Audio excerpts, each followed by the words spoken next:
Good evening, Hotfix Nation, and welcome back to another episode of Hidden Heroes. This is the Hotfix show where we showcase speedrunners who are part of marginalized communities and the games that they're passionate about and that they want to show off.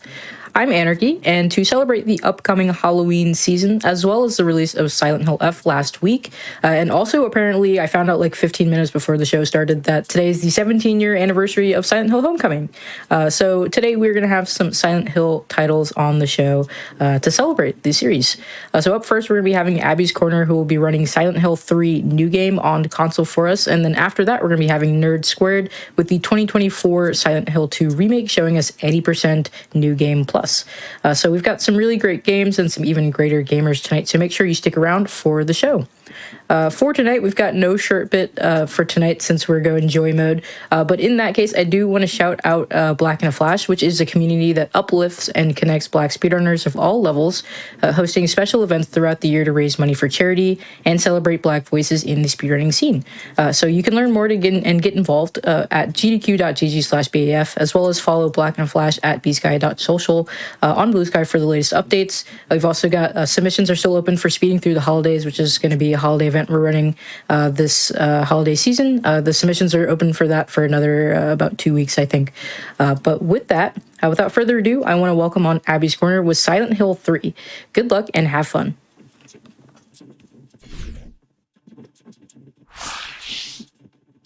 Hi, everybody. I'm Abby, but I'm not alone. I'm being joined by the great UFO techie. Hello, everyone. Yes, we are running the PS2 version because unfortunately Windows 11 hates the PC version of this game. And the reason I'm sitting in the memory card right now is because the game likes to play the intro quite quickly every time. And it's very loud. So that is why we are running on PS2, because also the HD collection is the worst version of them all. But without any further ado, in 3, 2, 1, let us begin the run. So, given that this is the PS2 version, we get the joys of load screens and what have you. But for the most part, everything is pretty similar between the two runs, between PC and console, other than load times. And so you will see a lot of things that you would see in a no QSQL run that you would see in a PC run, minus the fact that I don't have an instant save button. So there will be some different things that I do there. So right now we're in a nightmare, and we need to end it as quickly as possible by getting punched in the face. Because when you're playing on easy, you cannot fall off ledges. So our next fastest option is to go to this nice gentleman in this little room and have him hit us repeatedly in the face. The fastest method is getting him to do his stab like you just saw there, but have it happen 3 times. And that's complete RNG. But luckily we have the third fastest option happening right now, because it goes 3 stabs, or 2 stabs and a punch, or a stab and a couple of punches. Unfortunately, if you're up against a wall and he goes for the punch stab, you don't take full damage from it. So that's why you want him to open with the stab punch for the first 2 hits, because you most likely will guarantee take full damage. Getting him to do it 3 times is really tricky. I've never been able to do it. I'm also running on a different control scheme from what generally everybody runs it at, which is 3D controls. I run 2D controls because for whatever reason, 3D controls give me wicked vertigo for whatever reason. So you will see a sort of difference from how Techie and many other players would play because of that. For Silent Hill runs, actually, Silent Hill 2 and Silent Hill 4, the preferred method is 2D controls, funny enough. Whereas 1, I don't think gives you an option to switch, and 3 gives you the 3D controls and 2D controls option. Yeah, that's true. Silent Hill 1's the only one that truly forces tank controls. Ah. Yeah, because I think Silent Hill Origins is straight up 2D controls, right? Yeah, it's like Silent Hill 4, but with the worst camera. Yes. So right now we're just running away from Douglas. Douglas was in the cutscene after we woke up. He's been looking for us. He's a detective. More on him later. He doesn't understand what's going on, but he's been hired by the bad guys to try to find us and doesn't have any context. And also spoilers that are on the back of the box. We're playing as Heather Mason. I wonder who her dad is. It's really weird that they would actually list her last name on the back of the box because it's supposed to be a surprise when you beat the game who we're actually playing as. Also, it's bread. So now that we have the tongs, we can go get the key.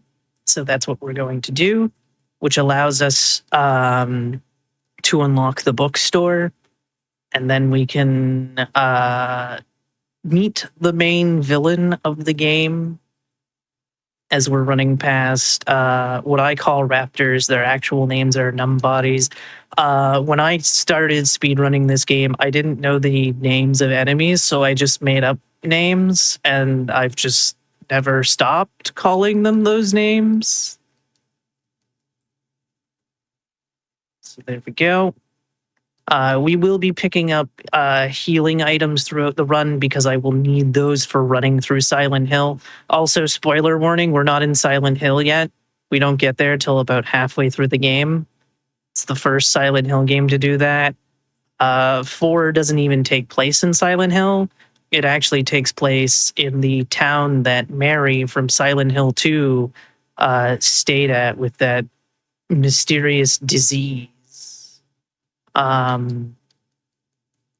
think only Origins 1, half of 3, Homecoming, and I guess Downpour are the only ones that take place in Silent Hill. 6829 is our code. Even Homecoming's only partial too. Oh, is it? I haven't played Homecoming. Yeah, you only go there 10 years. Yeah, once it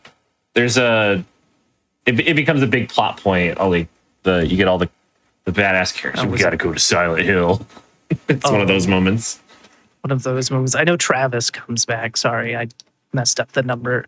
Please, Heather. It can get finicky. 8. Okay, it was 6829. Okay, there we go. Yeah, I know Travis drives Alex somewhere. Speaking of Silent Hill, I do want to ask if Silent Hill is supposed to be a silent game. It looks like currently we are not getting any game audio. But okay. Let me fix that real quick. I think I know what happened. Whoops. There we go. That should do it. There we go. Sorry about that. That was my bad. And so we've met Claudia, who is the main villain. Don't run in that hallway. Thank you. All right, cool. And then we go in the elevator, which is where we're going to get the radio, which is going to tell us when there's enemies nearby.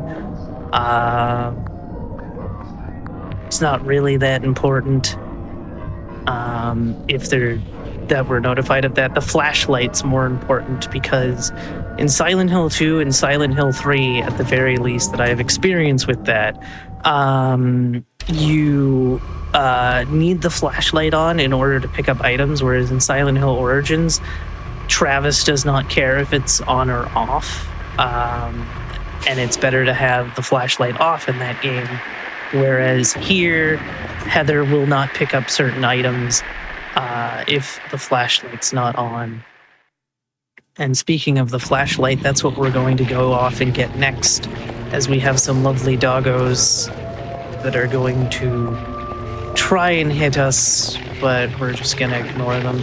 See, that's the fun thing about this run. We only really need to fight 5 enemies, and they're all bosses. Everything else can be completely ignored. The only time that you would need to fight enemies is if you were going for 10-star or the UFO ending.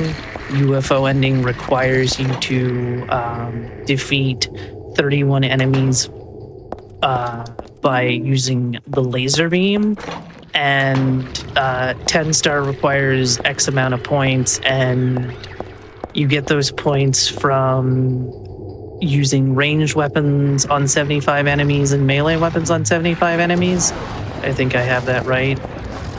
I've never done 75 each. Nice. So there we go. We now have the clothes hanger, so we can now pull down a ladder. And hopefully we don't get sandwiched in this hallway coming up, because there is a hallway, or there are 2 closers over here. And they have a chance to basically sandwich you between them and the wall, and it's like, oh no. But we made it through with no issue. And then we're just gonna run.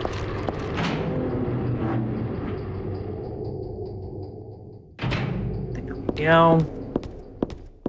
And then sometimes objects can be finicky on where to use them, so it's kind of hard to tell sometimes. As we climb up here. And then we're going to go get another key.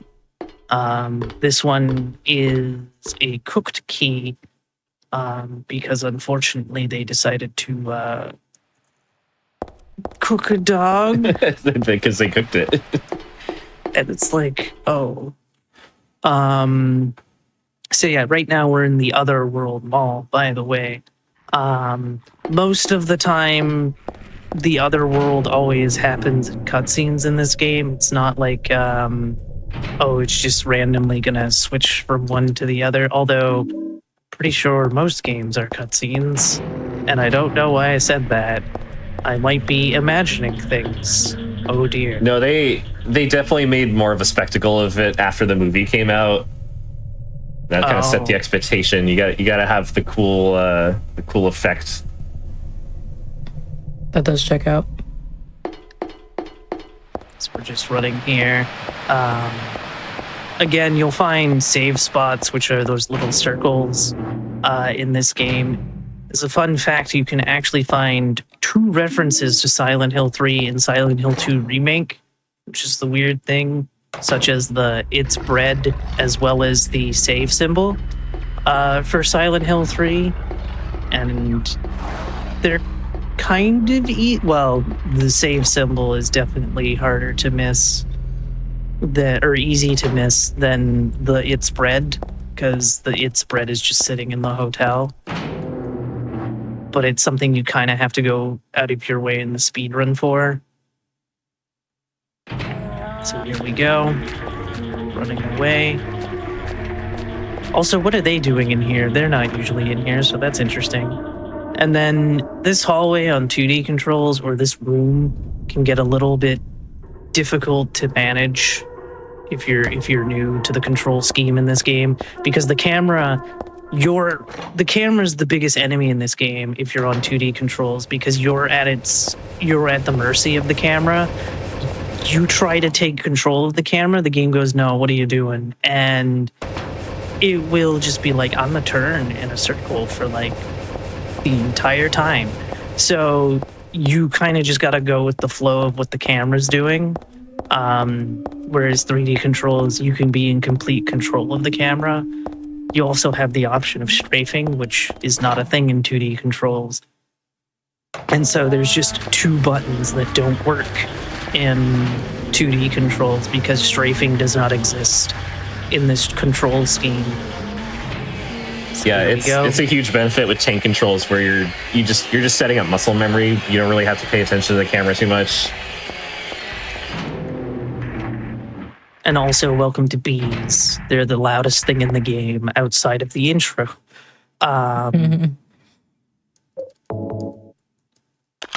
There'll be more of them once we hit the sewers, and now we have the Moonstone, which can open the door to the boss, which is a giant worm. And then we're out of here and onto Subway, because we're still trying to get away from Douglas and also get home. So we go through the subway and then through the sewer system to get home. And also through an office building. Because, office building.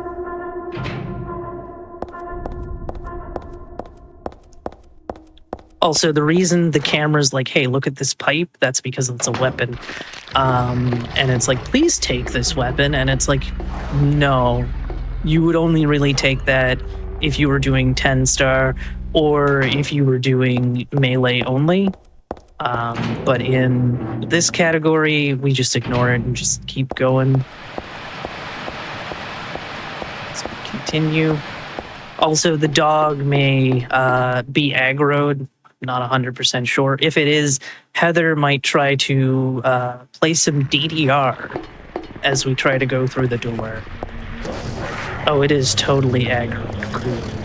So that's another thing is she likes to try to auto attack things if they're near enough. Yes, that is a huge pain. Running up to a door and then auto locking onto a nearby enemy and kind of running after them instead. Yeah, and so the way it looks like she's dancing. And of course, since Konami made Dance Dance Revolution, that's why I say trying to DDR. And I'm like, look, I know you're at a mall. It's 2001. Please stop. Hey, the intro song of this game was in DDR. That's awesome. But yeah, if you're wondering why I say 2001, it is because you get a phone call somewhere in the game and it tells you that you're 30 something, and that's because it's using Alyssa's age. And so once you figure out that in 1977, which is when Origins takes place, and I think she's 7 in that game, and then you realize that Silent Hill 1 takes place 7 years after Silent Hill Origins, that's 1984, and she's 14, so somehow numbers equals 2001.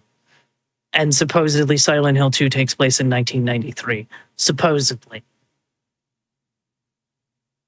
And so that's your timeline. And then Silent Hill F takes place in 1960. So if you wanted to play the series in chronological order, you would do F, then Origins, then 1, then 2, then 3. And I cannot help you for what year 4, Homecoming, and Downpour take place in, because I don't know. Yeah, I know a lot of them are roughly chronological, but I forget the exact. You start pulling out a smartphone in Shattered Memories 2008. They're roughly dated around the time they came out. Yeah. We get the cool loading screen. That's the thing about the console versions, is you get to see the loading screens. Like in original Silent Hill 2, it's white footprints. Or shoe prints, and in this one it's just whatever we want to call them. Yeah, the blobs. So here we go. Also, there's a movie reference here. See if you can find it. Also, it'd be helpful if I turned correctly. Haha. But yes, there is a movie reference happening on this screen right now. See if you can find it. It's blink and you'll miss it, and also very hard, and you need to super pay attention to, because that's just how that goes. And then we're being introduced to the trio of dogs. They generally stay out of the way, though sometimes they can get caught on the stairs. They can even push you into the next screen if they start attacking you over here. It's happened a couple of times, which is always fun. There we go. As we need to get the nutcracker. It doesn't look like a nutcracker. It looks like something you would use, I don't know, on a car or something mechanical, more than you would use to get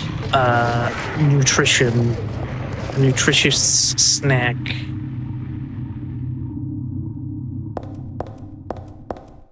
go. Also, I forgot to mention Minmo. Everybody say hi to Minmo. It's the cat food that can give you laser eyes. So there we go. Oh, was the movie reference Bergen Street? It was. Oh, I'm so smart. Let's go. Yes, it was. It is a reference to Jacob's Ladder. And then we're going to go get our shotgun, which does spawn in an enemy, but it ignores us because we're too fast. It only spawns in if you grab the shotgun, and on harder difficulties, there's actually 2 of them sitting there, and they both have a hard time hitting you. You pretty much have to stand there and wait for them to get up if you want to get hit by them.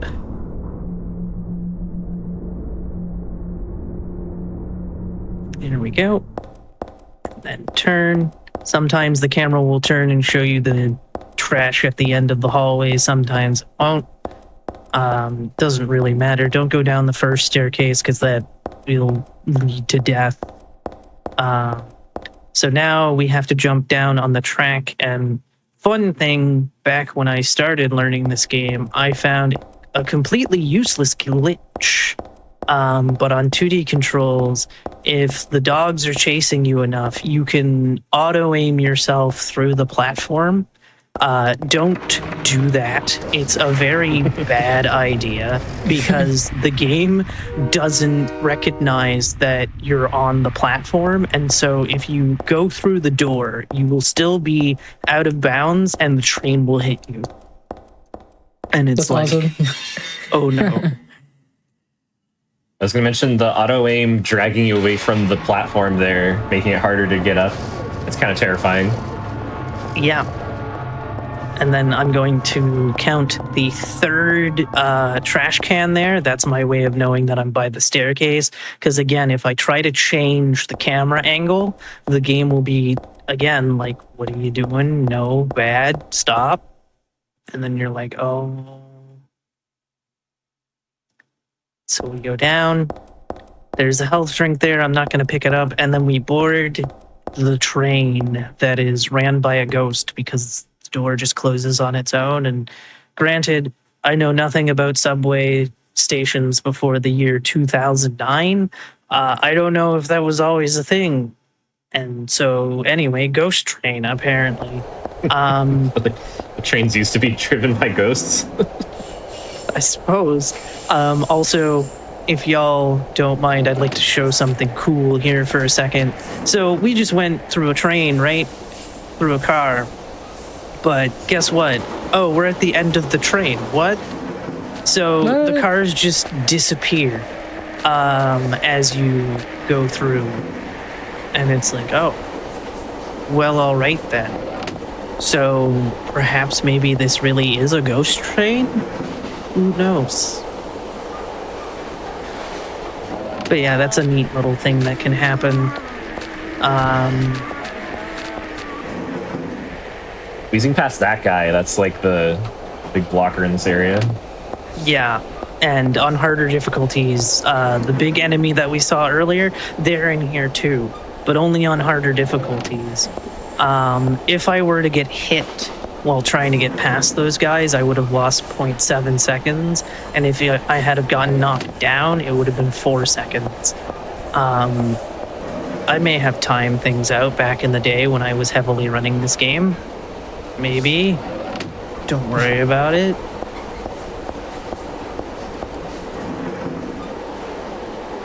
And so now we're just running, and eventually we're going to see the spooky load screen blobs. And then the cutscene for the end of the train should activate. And there we are. And we're through the subway. Now on to the sewer section. Hooray. Whoops, please don't run into the steel beams. Thank you. I don't know why a door to the subway station leads to the sewer, but sure. because that's exactly where we're being led to. If you were doing extra new game, this area would all be completely red and what have you. And also, if you were playing on a harder difficulty, you would be taking damage every second. At one point, when it was possible that the community was going to add the possessed ending to the speedrun board, some people were routing the best way to do that, and apparently sitting in that hallway for 6.5 minutes was the best way to do that, because the way you get the possessed ending is to get 4,000 points. And by sitting in that hallway for 6.5 minutes, you basically get 3,000 points. And then you could talk to the ghost girl in the church, forgive her, which gives you the remaining 1,000 points, and you're good. So there we go. However, possessed ending never really became a thing, and, well, a speedrun thing. There we go. And we're out of here. Don't aim, please. There we go. We made it past the giant raptor number 2. There aren't a lot of giant raptors on easy. The last one is actually in the sewer as well. And then raptors in general leave when you get through the regular hilltop before going into Otherworld Hilltop. Bees are here forever. Beware the bees. As we've got the long hallway. Very good. On the PC version, you still have this tiny bit of a load screen, but there's no, like, bubble screen. Oh, there's no bubble screen on console anyway. Okay, cool. I could have sworn there was a bubble screen there, but it doesn't matter. So on PC, you just get this one random load, and it's like, oh, all right, cool. And then we want the second door here first so that we can fill our wine bottle full of oil. This is the first tricky interactable thing. It's not the trickiest, it's just the first one that is a bit of a trick, or a bit of a tough one if you're starting out learning the run for this game. Also, this raptor can sometimes be a pain. It'll either let you get a short turn or will force you to do a long turn around it. And now we enter the most finicky interactable in the entire game. This thing is a living pain if you are starting out, because games like, oh, you want to put the oil in the generator so you can do the thing? No. And sometimes it can take 2 minutes and it's just like, oh, all right, cool game. Loving games do that. But yeah, we turned the generator on so that we could get down here because it's full of disgusting water of some sort. And it's just like, oh, cool. And then we have here, when going across the bridge, you saw how the camera was like that? Don't adjust how you're moving the character until the camera is back behind you, because if you try, the game is going to flip Heather so many times, and it's just going to be a nightmare. And then we have here, if you fall in the water, you will lose 4 seconds of time. As we just keep running here to get into the door because we need to grab a hairdryer, because remember the giant worm back at the mall? Well, it has a child, and we need to deal with the Splitworm Jr. by electrocuting it with a hairdryer. It is not a fight, it is completely cutscene, but if you don't have the hairdryer and you try to cross the little bridge, it will kill you, and it's like, oh. So because 2D controls, I don't have control of the camera, what I do there, I call it dryer bounce. And what I'm doing, or what I did, even though I spun around like 3 times, is I'm bouncing off the little trash can into the hair dryer so that I can grab it. I will also be doing a rope bounce and a desk bounce later on, because again, camera's your enemy, so you gotta find creative ways to not have to deal with that. Also, everybody say goodbye to large raptors because we are passing it now. Bye. And then we have this room, which can sometimes be a pain because, again, wants to flip the camera, make it through. This is also where you would get the gold pipe on higher difficulties. Oh, game.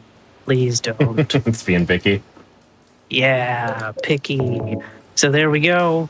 And literally all we're doing is plugging it into an outlet, turning it on, and then just throwing it in the water. Please don't do that.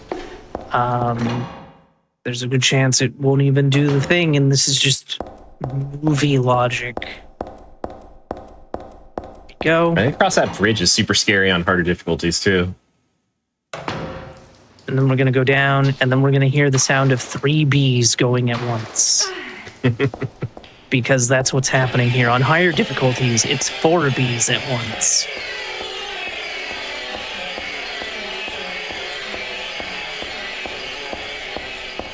And we are now going to be leaving the sewer for the apartment building. So here we go. Again, this is one of those weird parts where despite the fact that the camera is behind me, it will act like the camera was like on the bridge where I said don't move the camera until it's back behind her. It's weird that this is a spot like that, but it's whatever. I can't explain it. And then, yeah, we're going to get out of the sewers now and head to the apartment office building thing, because there's a dance studio, there's like a movie studio and what have you, and things of that nature.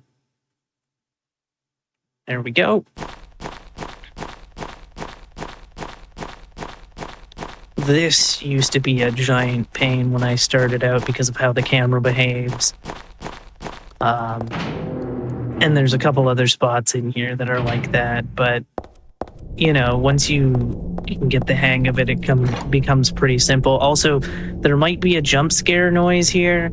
Thing about that jump scare noise is it's just a noise. You would think there's something here, but no, there's nothing here. I don't even think you see the thing that makes the noise. As we just climb up to the 5th floor here. Here we go.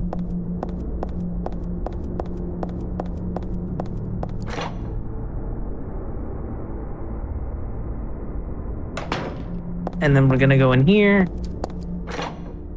And even on the PC version, you get a little bit of a load here. So typically what I do for these screens that have loads is I basically put the analog stick in a position that allows us to basically hit the objects we need to hit. And then we fall down here and the mattress breaks our fall. I don't know how scientifically accurate that is because that seems like too high for a single mattress to be able to cushion your fall. And then we're just walking on some very rusted scaffolding to get to the other side of the building.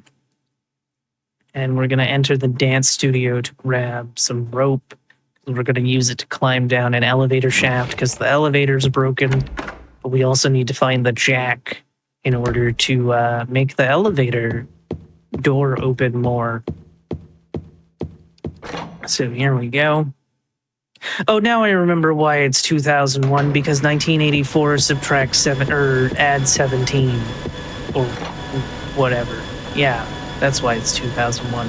Because Heather's 17 and Heather's the baby at the end of Silent Hill 1. Spoilers that Konami spoiled on the back of the box anyway, because, you know, Heather Mason. Wink. I can't wink, but you get my point. or 16 years. Something. Close enough.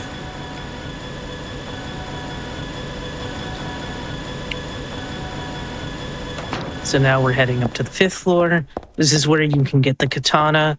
The katana is very important to melee only. And then there's also knife only. Knife only, of course, you're only allowed to use the knife that you get at the very beginning of the game. The katana's fun. But we're not going to see it here. Also, everybody say goodbye to raptors in general, because these are the last 2 in the entire run. We will never see them again. Bye, raptors. And I'm going to grab the health drinks. The reason I'm grabbing the health drinks is because health drinks restore stamina, and we will be running a lot in Silent Hill itself. And so we need at least 3 to run through Silent Hill. See, the thing is, every time I'm opening a door and what have you, it refills Heather's stamina each time. So that's why we don't worry about stamina when running through areas. But again, because of the distance we have to run in Silent Hill, we need those health drinks to heal. Some people will also use ampules, which are full heals. And then we go. And then we open... Whoop, no, not the flashlight. So we're going to open the elevator. And then we're going to go down. And then we're going to go to the Otherworld Hospital. Fun fact about this line coming up. Konami got sued for the line that's coming up, which is Harry Mason saying it's being invaded by another world, or by the other world. And that is because the voice actor didn't agree to that. And so he sued them, which is why in the PC version, you hear nothing. Also, fun fact about that. Did you know that Castlevania Symphony of the Night was the first game to give us Resident Evil versus Silent Hill, though 2 years before Silent Hill came out? Because the voice of Dracula is the voice of Harry Mason, and the voice of Richter Belmont is the voice of Chris Redfield. It's invaded by the other world, by a world of You learn something new every day. delusions come to. Yeah. And so there's the it's being invaded by another world, or by the other world. And then we just continue like normal. We never actually see Harry Mason ever. He just kind of exists in a mystery. Really, the only time you see Harry and his face, if you will, is in the UFO ending. Though that's a completely like hand-drawn, like not animated thing. Because, fun fact, Harry is in every UFO, well, the first 3 UFO endings, and James is in every UFO ending from 2, he's in 3, and he's in Shattered Memories UFO ending, but he's not in Origins because Origins is way before Silent Hill 1, so why would he be there? And then, oof, okay, I got hit there.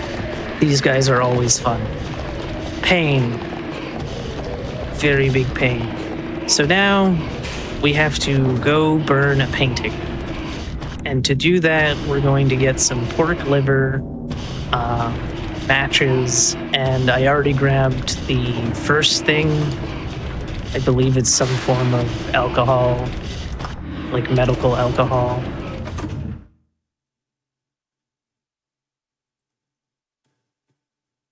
Yay.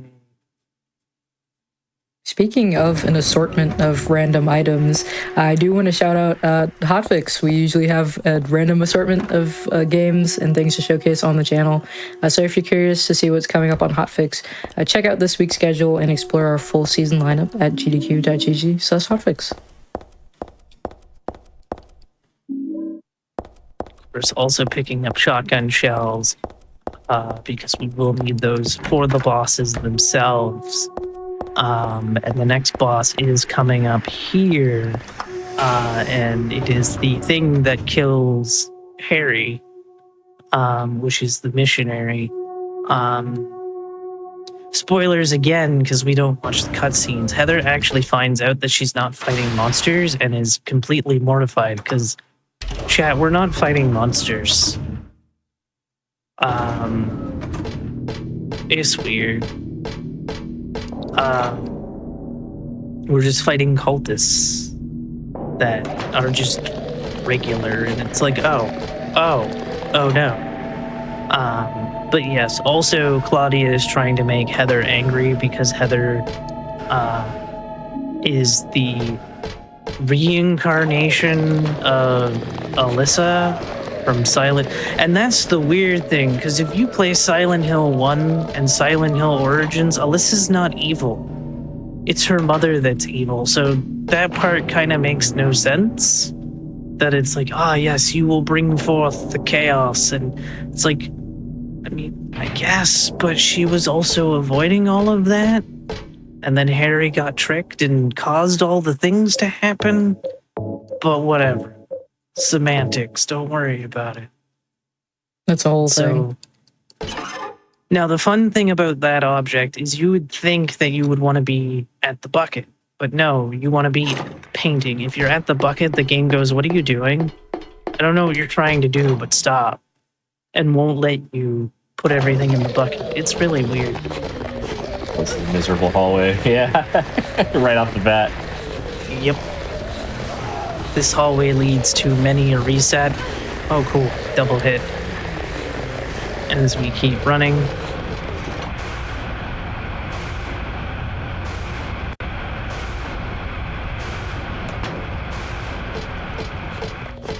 Also, fun fact, the actress's name is also Heather, who plays Heather, and the voice of Dahlia plays Angela in Silent Hill 2 OG.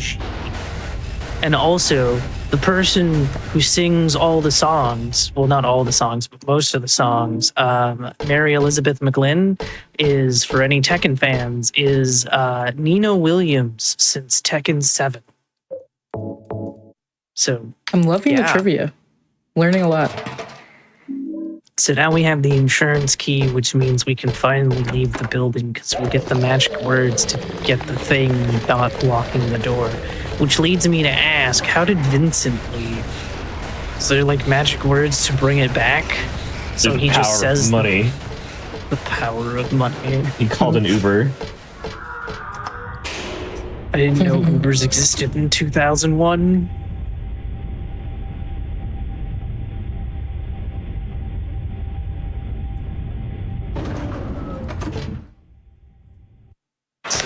Go.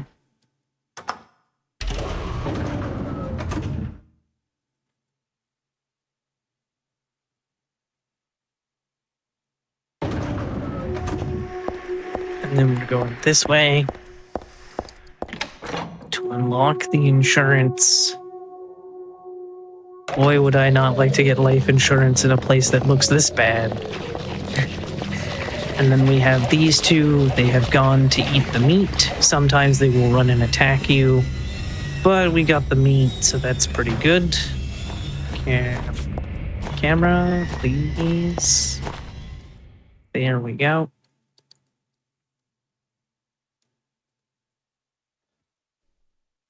Ooh, booey. Ego heiress. What do those mean?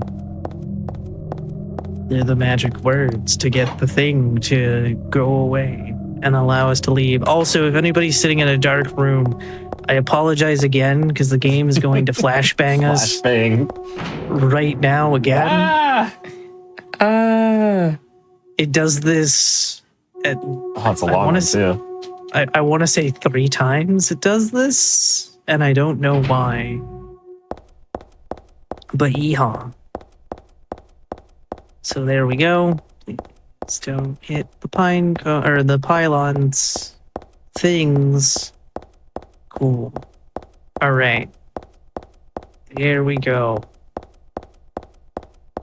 So we're just running home now. Time to run past was it apartment 201 to go to a different apartment 201? I think. And then we're going here. And then we're going to go into the building. Or, well, we're already in the building. I meant the apartment, which is right here. And we're home. But, oh no, things are not what they seem. So it does a couple of load screens. That's the load screen where she finds her dad. And then there's going to be another one. We're up on the roof. This is where we're going to do a bit of setup. So we're going to equip the health drinks for when we're running through Silent Hill. And then this is the first time we equip the thing. However, oh, I missed that shot completely. Cool. He likes to go on running sprees sometimes. RNG says hello. However, this fight is fun because it doesn't end until you kick him. So if you never kick him, you're just here. You're stuck. Just in this scene. And so now we are finally going to head to Silent Hill after all this time. We haven't been in Silent Hill yet. We've just been wherever we were. And then we Somewhere. go to the Silent Hills. And also in the car ride that we skip, Douglas actually talks about James, not by name. He just mentions how he was sent to Silent Hill to look for somebody a few years back. And it's presumed to be James. He never found him. So while we are getting right before we go to Silent Hill, would now be a good time to take a little bit of a wellness break. Yep. Yeah, so we can go ahead and get the timer paused here. But right now we are going to take a quick wellness break. So make sure you all in chat, you hydrate, use the restroom, stretch, get a little sweet treat, go for a walk, do all that fun stuff. And we will be back soon with more Silent Hill 3. Hey y'all, and welcome back to the Silent Hill episode of Hidden Heroes. We are in the middle of a great Silent Hill 3 new game run, so I'm going to hand it back over to Abby's Corner. Good luck once again. Previously on Silent Hill 3. We weren't in Silent Hill. Could you believe it? Welcome back in 3, 2, 1. Here we go. So now we're finally here. Techie, can you believe it that we finally made it to Silent Hill like 40 minutes later? Isn't it incredible? Time to slam some beverages. So, Silent Hill in Silent Hill 3 is the exact same layout as it is in Silent Hill 2.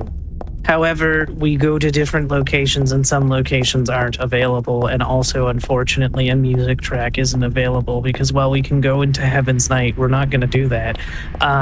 There is no, Heaven's Night theme that plays. You just go there. And you can pick something up, and it makes me sad that the music doesn't exist. But as we go, you can stop here, you can see this ice cream truck, you can see all of these things as I heal once now. You want to be careful when going past this white car here in a second, because if you are on the right side of the car, meaning you're on the sidewalk, the camera angle will change because it's like, hey, Heaven's Night's right there, please go there. But if you're on the road, you don't get that, and you can just keep going like normal. Also, you're going to see 2 red signs here. If you're ever lost in this game, you're like, where's the hospital? Once you see red sign number 1 and red sign number 2, you're at the entrance of the hospital. The hospital has the exact same layout as camera, please. The hospital has the same layout as it does in Silent Hill 2. However, we go to different floors and different rooms and what have you. And so the elevators are active, so we can take the elevator that James takes at the end of the hospital right away. Also, the nurses are different. You can hear the nurses breathe heavily, and you can see their faces. They're not all completely bandaged up like they are in Silent Hill 2 and in Silent Hill Homecoming and in, I don't know what other games have nurses in them. Oh, wait, Silent Hill 1's nurses are also different than Silent Hill 2's and in Silent Hill 1's. But my point is, they look different. They didn't have that, hey, all the nurses need to look the same thing yet. So we're going to pick up these shotgun shells and the perfume. The perfume is going to be very important, not for the hospital, but for the amusement park. And then we're going to have this door code, which is always 4639 on easy anyway. Here's the problem with the console ports. It is so finicky. Okay, come on now. So finicky if you're going to hit... Did I hit that button? Thank you, game. So finicky on whether you're going to hit that. Whereas on PC, you just use your mouse and it's perfectly fine. And it's like, why did you do this? Why did you make the button so small? So in Silent Hill 2, you would need to go to M2, but in Silent Hill 3, we go to M4. And fun fact, you don't actually have to turn off the alarm clock here. You just need to see that it's what time it is. And on the PC version, if you set it to the highest resolution, which is 4096 by 4096, you can see what time it is without even touching the alarm clock if you zoom in properly. I've never been able to do it, but that is a thing. Yeah, it's cool that the hands are set properly every time. There we go. Then we're running over here. Back to the elevator because the stairs are currently locked, which is funny, although James takes the stairs a different way. And then we go down to the first floor because we have to see a wonderful art piece. And we have to interact with it. Otherwise, Heather won't just grab the key for whatever reason. So even though we know there's going to be a key there, you have to look at it in order for Heather to use the nail polish remover to grab the key. So you're like, haha. So there we go. And then we're running. Look at the art piece. It's most wonderful. It belongs in a museum. And then we ruin it by taking the key, of course, re-equip the shotgun here, and then use the nail polish remover and head to the basement. Some runners will grab the SMG in the basement. Unfortunately, I have really bad luck when it comes to aiming it down at Leonard, so I'm just a straight up shotgun user. Because it's just too much of a pain to try to set up. But if you wanted to go for like world record times, you would need the SMG for that.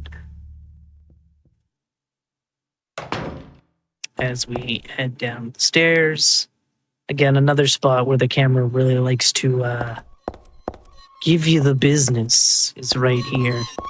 As you see, because of its rapid change, Heather might do like a 180 and just turn completely around.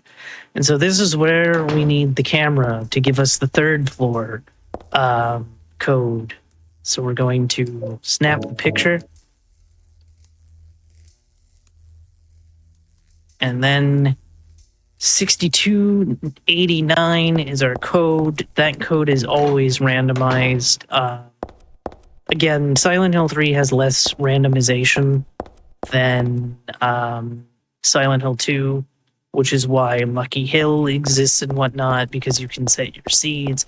But in Silent Hill 2, in Silent Hill 3, sorry, there is one singular randomized code, and it is the third floor code.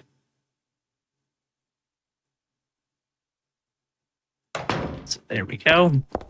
So again, 6289. 60. Oh, come on. Are you... Hello? There we go. Really? There we go. Again, That just looks very awful finicky. to work with. It is, which is why it's like PC's like, you can totally just use your mouse, and it's like awesome. So now we're going to S12 to pick up a phone call from Leonard. Again, it can be hard to see the numbers, but usually the door is one door after the nurse, 1 to 2 doors. There we go. And then we're going to go back down to the 2nd floor and go to M mystery number, which allows us to go into the Otherworld Hospital.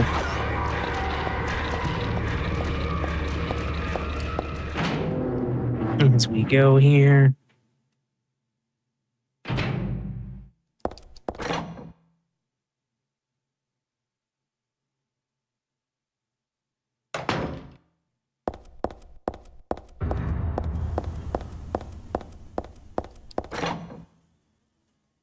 And then in Otherworld Hospital, we need to get a bag of blood, a key, and then we can go fight the boss. Luckily, there's no puzzle for the key on easy. I have never seen the puzzle before. I understand that the puzzle is a pain to do, and that's my extent of the knowledge of the puzzle.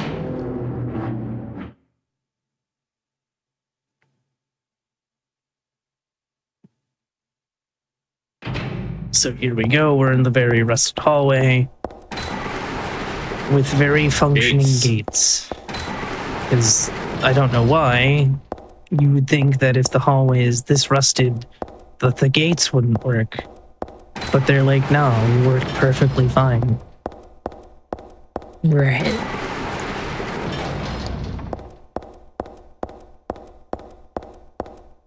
Running. So there's 3 hallways we have to get through. Each one of them has a little difference with their gates. So we're running here, go this way. Now, in order for this gate to rise, you have to make sure that this one lowers. And it'll only lower depending what position, like how close you are. So if you can get it just right, you can barely take a step towards it, have it fall, and then immediately turn around. And then, oh no, the gates are falling. What are we gonna do? We're stuck. Oh wait, let me just hit this symbol on the wall. Another removed voice line. Yes. It's Lisa lines from 1, right? Yeah. Fun fact, I've only played Silent Hill 1 once. And it was this year. I mean, that's more than me, so. And now we have who I like to call Mr. Core Strength. Take a look at his legs, then take a look at his arms. You'll notice that they aren't offering that much support. So obviously it's his core strength that is keeping him afloat. Also pay attention to the green shoe. Apparently this is Lisa being tormented for eternity, even though Lisa has red shoes. So it's kind of a mystery. But that gentleman that we just passed is actually the boss of Pyramid Head, and the art director / creator of Pyramid Head wanted so badly to have Volteal kill Pyramid Head, and it just never happened. But he very badly wanted that to happen. It would have been a little odd in this game. True. So it doesn't matter what order you tackle this in, but when I was learning it, I didn't realize that you could skip the elevators or that the elevators pause the timer. So I was using logic, which is you start on the 3rd floor, so obviously going to the 2nd floor would be the fastest option. And then I go back up to the 3rd floor, and then I go down to the basement, then I go to floor 1, thinking again logically. But None of that matters. You can literally do basement before going to floor 2. Just make sure you go to floor 2 before going back up to floor 3, because floor 2 has the plastic bag that you're going to put the blood in.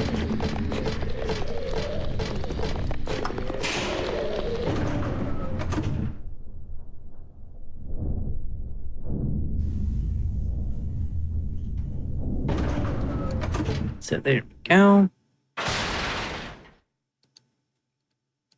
Thank you.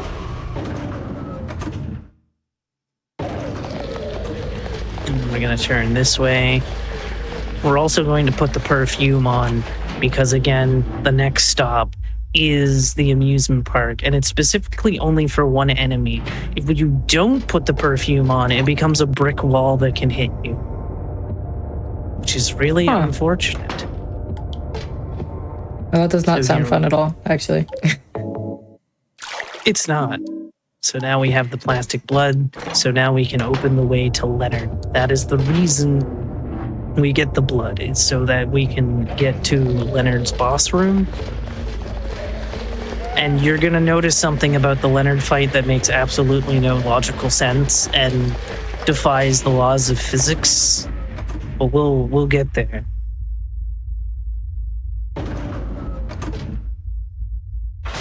So then we go down to the third basement.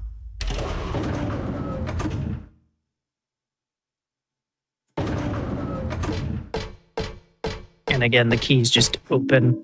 There's no puzzle to solve. At least convenient on the harder difficulties. It has a little combination lock, but it's always the same. Nice. Yeah, like I said, Silent Hill 2 is far more RNG puzzles than this one. Having to memorize 2 4-digit codes while running around hallways and stuff. I was awful at that. Oh, back in the day when I started running this game, when it came to the Polaroid code, I'd have to do nothing but say the code over and over again to input it. Yep. You couldn't interrupt me or anything. If you interrupted me, I'd be like, what's the code? I don't know. And I didn't even realize there was a note that told you that you kept the Polaroid in the memos. And so I would just immediately reset. So here we go. It is the Leonard boss fight. Leonard, the run killer of bosses, because he likes to go for swims. Now here's the thing that defies physics, because you're all gonna see a thing. So pay close attention. Note, I know nothing of science. But we're all going to learn something today about how this is physically impossible.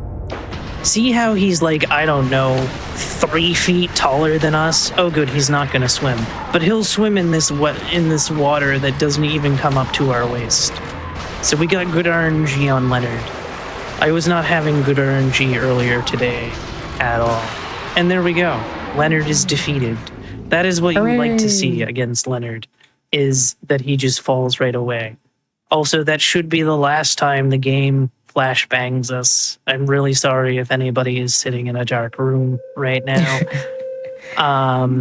So now we have the talisman. I have no idea what the talisman does because we don't put it anywhere.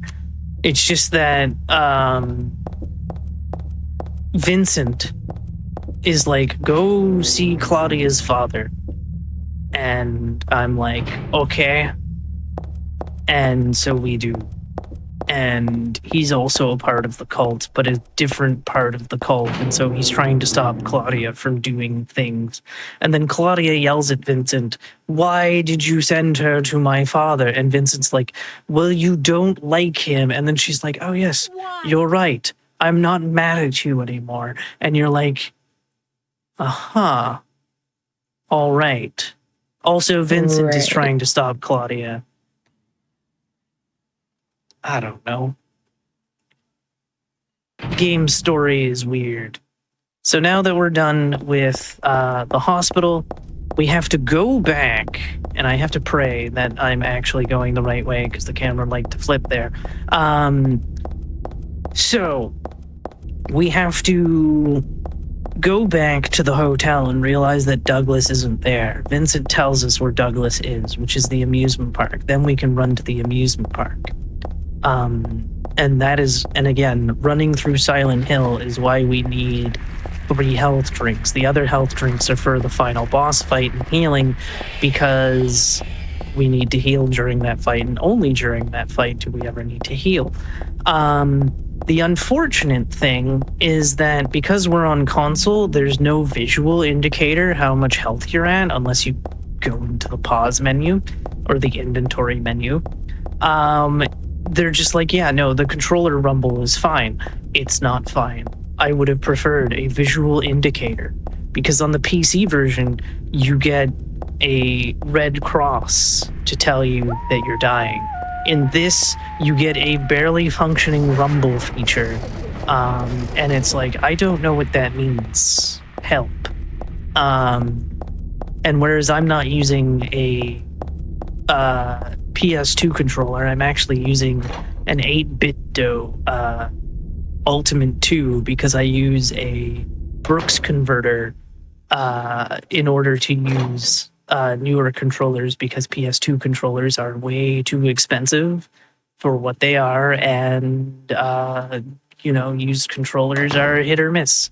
So I am using a Brooks converter and technically a Nintendo Switch controller in order to play the video game.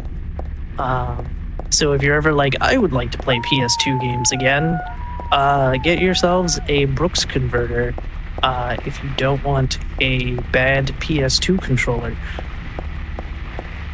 So right now I'm waiting for the second dog to make noise or something, so that way I know to heal, but I'm pretty sure I'm good to heal there. One time when I ran this game, by the way, fun fact, somehow I ended up all the way back at the hospital. I don't know when I turned, but apparently I turned at some point and just went back to the hospital, because literally the amusement park is just straight ahead. And of course, Silent Hill 3 was the introduction to the mascot of Silent Hill, one Robbie the Rabbit. This was his debut. And he's in... Is he in 4? I think he's in every game after this, right? I don't. Yeah, usually Yes. some little cameos and such. There's I know other he's in mascots at this amusement park, and they never get any love. Huey Horse. But no, they made Robbie Rabbit a thing. I rock with Huey Horse. That sounds awesome. And so now we're back in where we had the nightmare, and we're now going into the gift shop because we need a key. When the key drops is random. It can drop right away like that, or you gotta go more around the corner. No, we don't want to save. I'm sorry, Heather, but Yeah, no saving. There was a point where someone dropped like the reverse engineered programming of how this works, and it's like all this weird stuff with your camera angles, and it's really way over engineered. Dang. It's just a key. You can get an ampule in here. You can also get 2 health packs.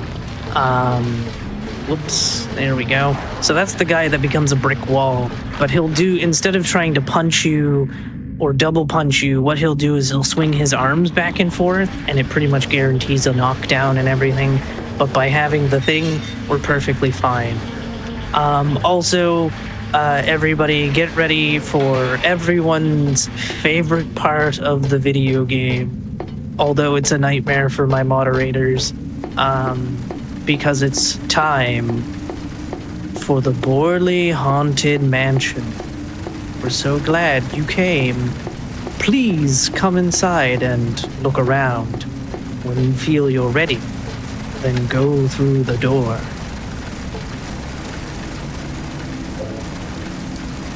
Things do the thing. I don't know why the game fights me on that, on the PS2 version. So there we go. I think it's one of the situations where like the prompt to look at the scenery is like overlapping with the prompt to like interact with this other thing. So there we go.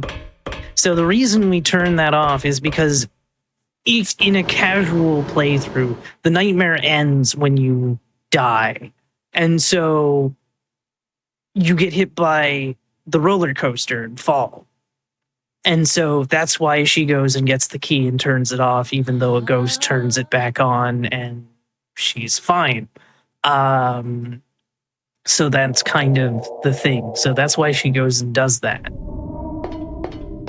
And now there is the 2 minute and 50 seconds of waiting.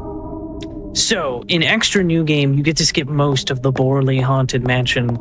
But in new game, you have to sit through it all, which is why I know this line for line, because when you have over 800 hours in this game, it gets bled into your mind because, again, you're forced to sit here and listen to it because you can only move on once he stops talking.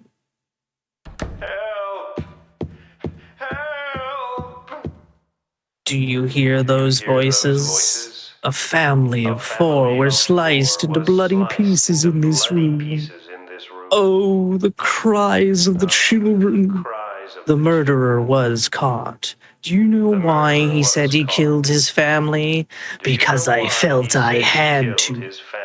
Anyway, I'm lying. It's all just a joke.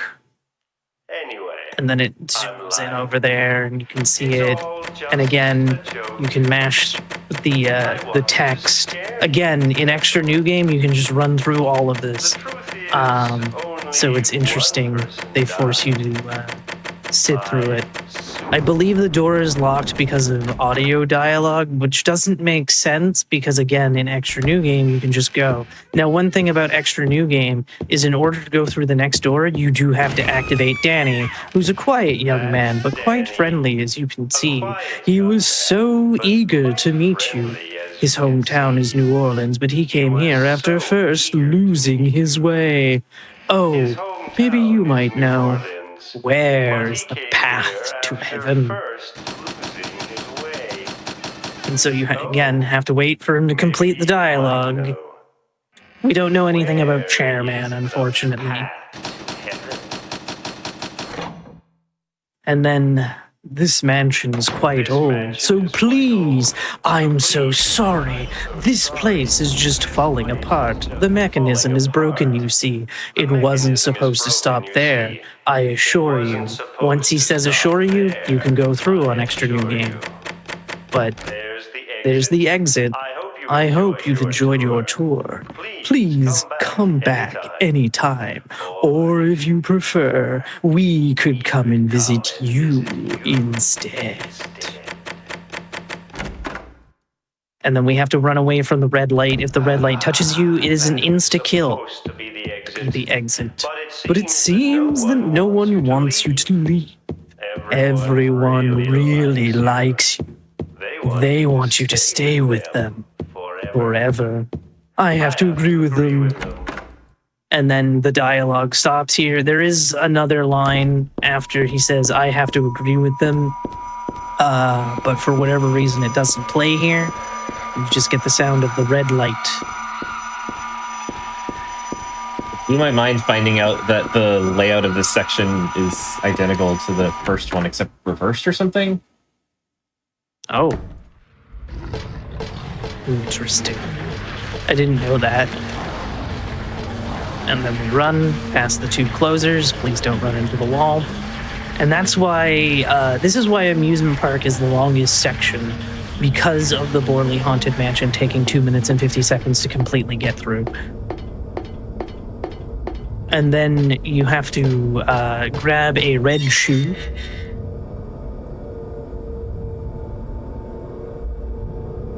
I will say I think that was the best rendition of the Borley Haunted Mansion dialogue I've ever heard.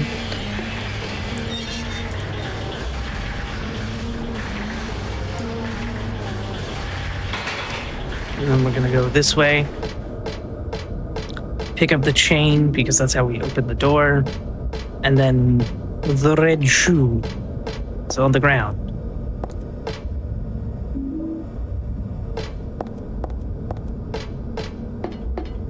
And then pick up our last ammo pickup and also our last health drink. There we go.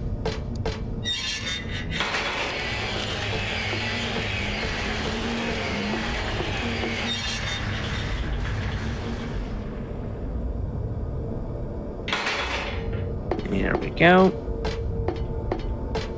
And then you would think to put it on the door handle, but no. You want to put it on the door itself. But of course, depends where she's looking. So there we go. Put it halfway there, and then we're going to put it here. And hopefully this is the right spot. It is. Cool. That's another finicky spot. That will be a pain. So now that we do that, we activate the ride, and because the ride is turning, it causes the door to rip open, and then we finally find Douglas, who's unfortunately broken his leg. And he's just gonna chill there for the rest of the game. Fun fact, you can actually find notes from Harry from, or not Harry. Yeah, Harry. I'm getting confused with Henry. It's fine. You can actually find notes that he writes in Silent Hill 1 throughout here. Like one of them is saves. actually here. Yep. And please go here. Now you might be asking, why am I picking up a doll head as I go and accidentally click on one of Harry's notes? Go. Yeah, when you first save in Silent Hill 1, he's like, yeah, I'm going to take notes here in case anyone ever finds these. And then here we are 2 games later. 2 games in 17 years. So, That's what's been there the whole time. we have to do, obviously related to fairy tales, but what does Snow White have to do with dolls? Look at the shape of the head, and you might notice that it looks like a certain thing that you would eat, or that she would eat. I wonder what it could be. And then we run here. We're almost done with the amusement park as we are about to fight the evil version of ourselves. Hooray.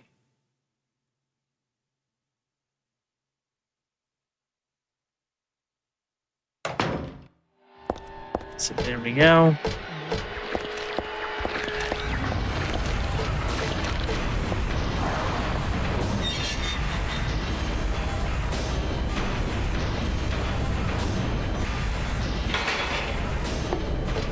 We're gonna run here and head on to the carousel.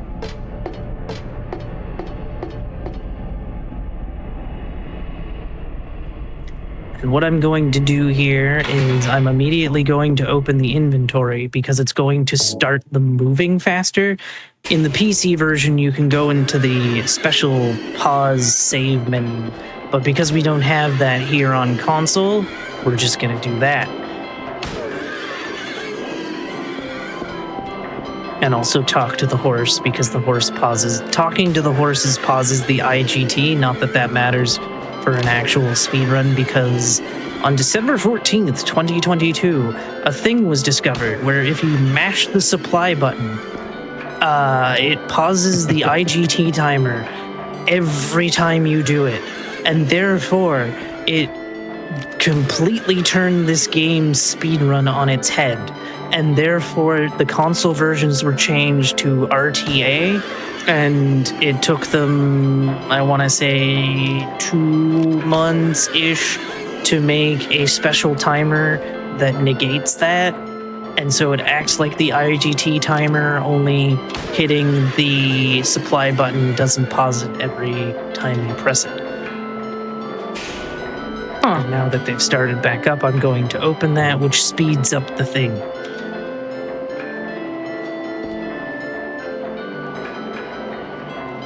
And there we go.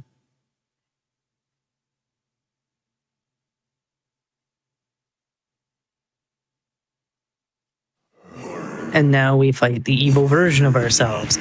Alyssa has 4 phases. 2 melee phases, and also she likes to run sometimes. Please stop running. Oh, come on. 2 melee phases, 2 ranged phases. And by looking at the center like this, you can kind of manipulate her spawn location, sort of. So right now she's in melee phase. Oh, come on. Oh, you're in a really bad spot for this. I see. Alright, that was so fun. Please don't be in that position again. You're over here again, aren't you? No, you're over Hey, here. as long as he's trying to slap you instead of run away. True. So if you can get close enough, it's 2 shots. However, in phase 4, she can finally be knocked down. She cannot die from a shot being knocked down. Ow. She must be hit with a shot standing up. Hopefully I have enough bullets for this. So 1 more should do it. Yep, there we go. Yeah, all set. So we have defeated her, and for some reason, the merry-go-round is connected to the church. I don't know who built this theme park. I don't know who did the city planning. But, that's weird. It's a little stressful for ammo here, because you do get a lot more easy ammo, like, right after this. Yeah. You get 24 bullets, although depending how much you pick up, you will get less. But with the way we pick up things, it will be 24. So we'll have more than enough to take on the final boss, because she only takes between 12 and 14 shots if placed correctly.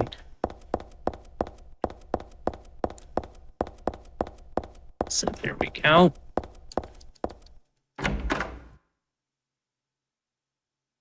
And then we meet Claudia.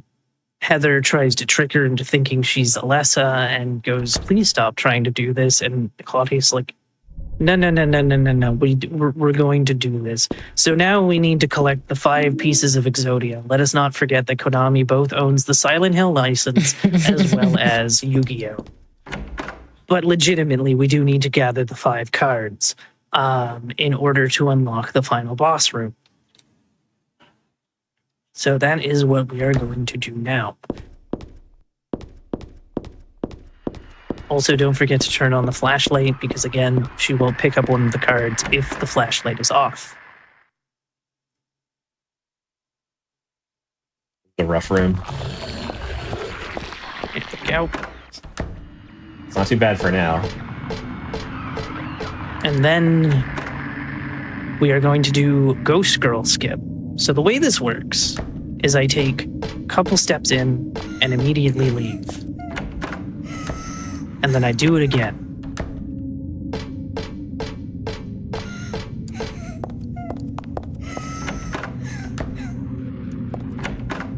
Then we do it again. Or do we? No. It's another weird small thing that's maybe way over-engineered when they created this. But yes, you can do that 3 to 6 times, and doing it that many times is still faster than waiting for her to get to the painting. Don't you know? And we have to do that again as well in a different spot for card number 4. So now we're going to see Vincent, who is the one that informs us that we're not actually fighting monsters. He's like, wait, you see them as monsters? What? They're not monsters. And it's like, oh, well, darn. Oopsie. Look, camera, please. And there we go. We got the moon.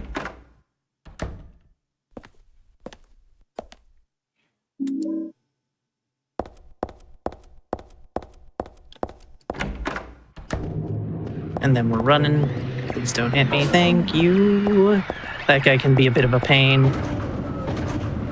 And then only on the console version does the word pause show up when trying to skip that elevator ride. But doing that skips the elevator ride, which is why we do that. And then we're getting card number 3 as well as 24 shots.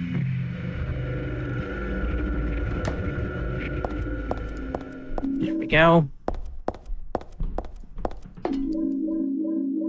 Yeehaw.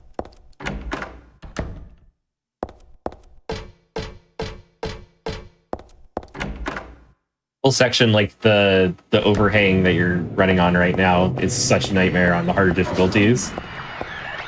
Because you can fall off at any point. Yeah.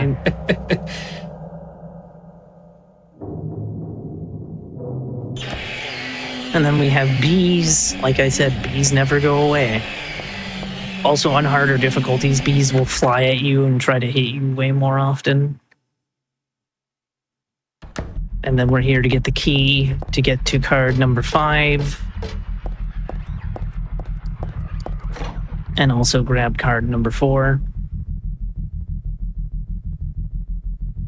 Kind of poetic how this works out. You got to grab the key at the very end, right next to the final boss door, but you have to run all the way back to the beginning of the level to use it. Yep.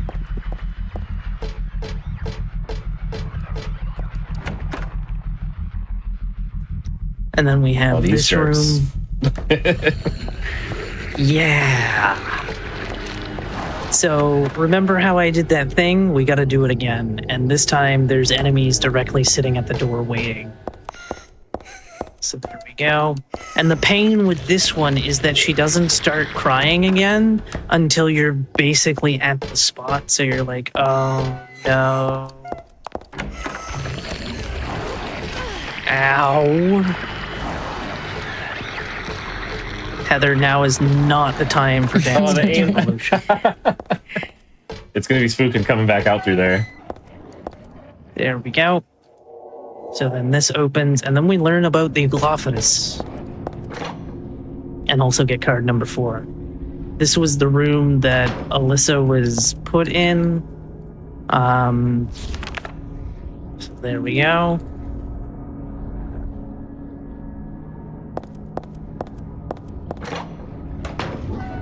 A Glophotus. I thought I got rid of that. No. It was sitting inside of her pendant the whole time. Ow. Oh, it didn't hit them. Oh my god, I did. Oh, no way. Unlucky. That first bat must have been a lot. Holy moly. Apparently. Oh, all right, cool. What happens if I hit continue? Start a church, I think. We're gonna find out.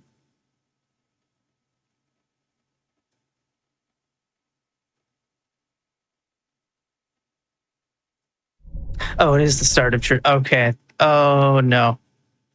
All right. So, okay. So we just lost like 5 minutes. So that's cool. It happens. I was like, huh, all right. I thought I was good on health. So, oh, I know exactly what happened. That was probably the stab shot, and then probably hit with the swing. I don't know how much damage the swing does. Maybe the machine gun. And then this guy again. This might actually be open now. No. Still no. Ah, damn. Yeah, that's what I'm like. Oh, so everything we got to do again.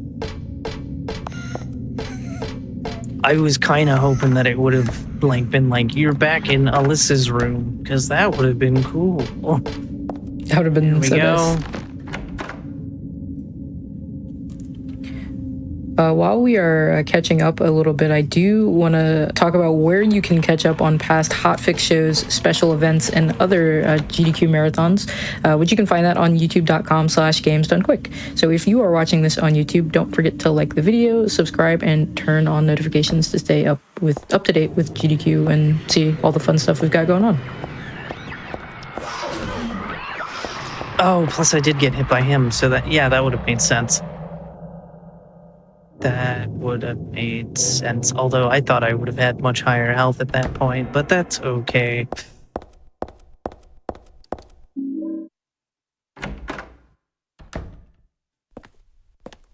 So again, Vincent Woohoo. We're at 2. And then, okay, good, he didn't hit me that time. Down.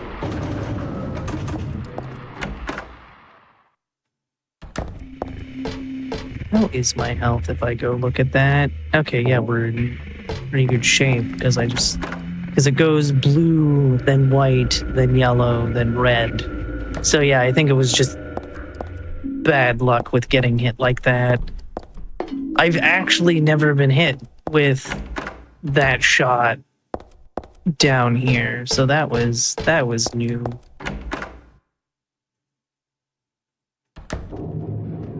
So go.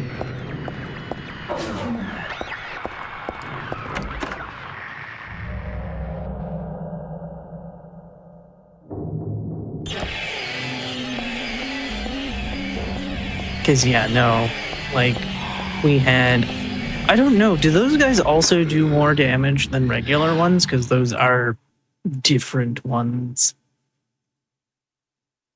You're talking about the missionaries running around?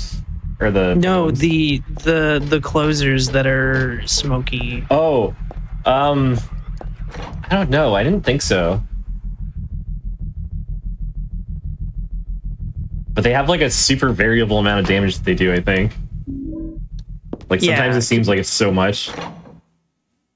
Because I mean, their stab move is the most damage, but I'm also like, I've never been hit by the smoky ones with the stab damage, so I'm like, is that the most? I don't know.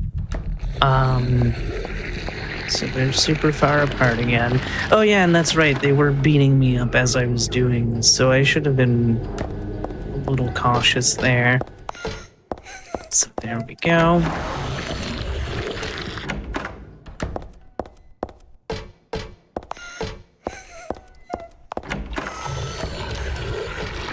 Okay, we didn't get DDR'd this time. Okay, cool. It was a short amount again. And then we can go. And plus they're not as close. So we should be fine.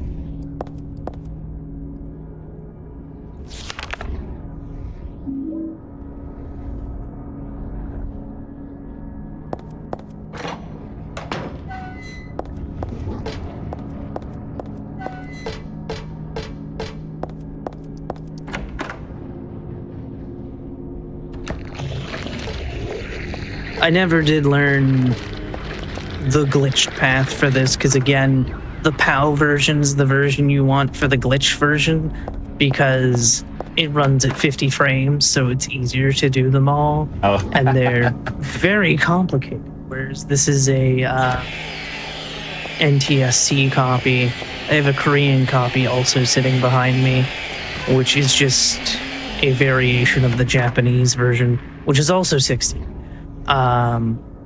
So huzzah. Just gonna check something real quick. 2, 3. Okay, I'm at 4. I for some reason thought I didn't grab the ammo room, and I was like, oh, I should probably double check that. Anyway, we're on our way to the last card, and then it's the final boss fight. So we're good. Hooray. However, everything's about to get real bubbly.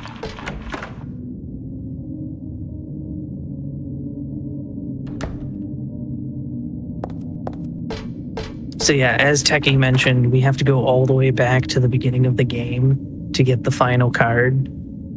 Because the door was locked the whole time, and for whatever reason they were like, let's make you go to the very end of the area and then make you go all the way back for reason.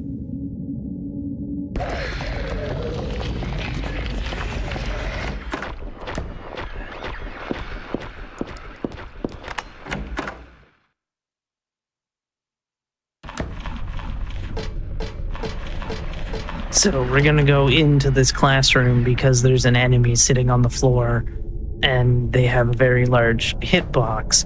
But by doing this and the desk bounce, we can just skip it entirely and grab the last card and all that stuff. However, when we go back through the classroom, if we go look at the enemy, it spawns in another enemy for whatever reason. It's really weird. Huh. Yeah, it's like literally you're turning like 2 feet and it's like, here's an enemy for you. And you're like, what? Okay. But if you don't go and look at the enemy, it's like, you're fine. Cool. I've learned so much about this game in the last like hour and a half. Oh no, not. Heather, please. Again, a lot of DDR Yeah, can real happen. spooky. As far as I know, you don't get that on like normal and hard, right? Oh, the auto aim. Yeah, I don't. because I know there's not a so. way to turn it off, which is weird. But there is not a way to turn it off.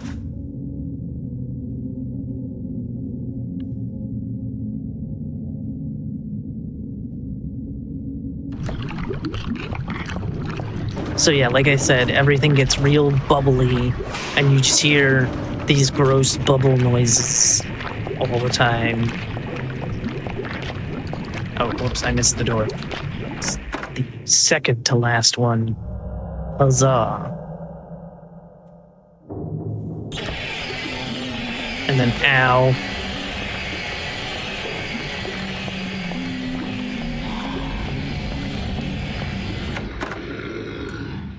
There we go.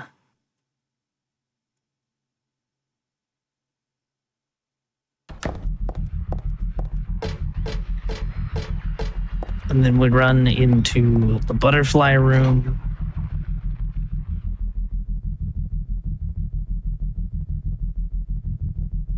And so this code always stays the same depending on difficulty. Also, I'm in the yellow, hooray. That's why I grab one of these just in case, which puts me back to that. All right, so the way this works is the IGT timer is paused the entire time. So technically, you could sit here for an hour and it would still be whatever your time is. Don't do that. I'm pretty sure the mods would get mad. We'll reject your run for being a jerk.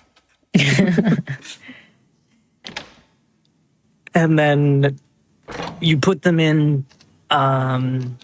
So if you're like, I forget where one of them goes or what have you, you could look it up and not lose time for it. And now we have the most hated hallway for 2D controls, because this hallway hates 2D controls completely. But also we're at the final boss.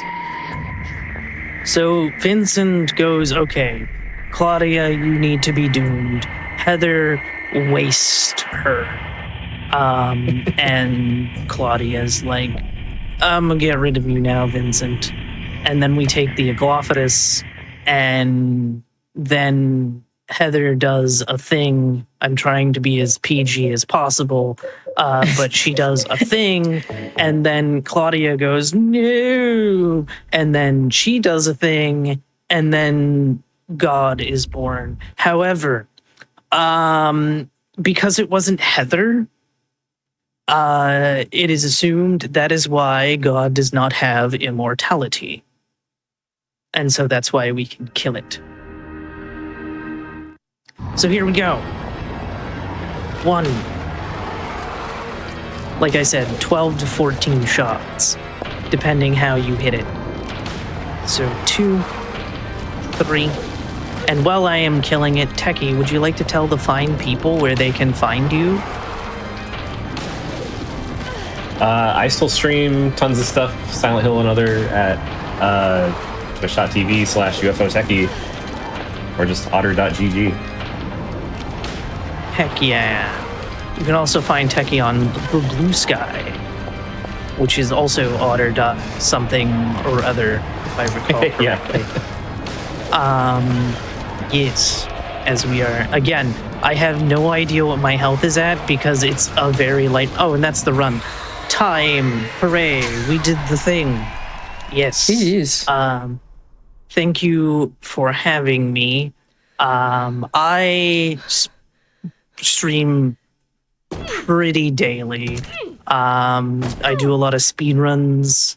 I don't really speedrun Silent Hill 3 anymore because PS2 version's kind of and PC version doesn't work anymore. A reminder that if you're on Windows 11, PC version is like, no, At the end? you cannot play me because I will crash.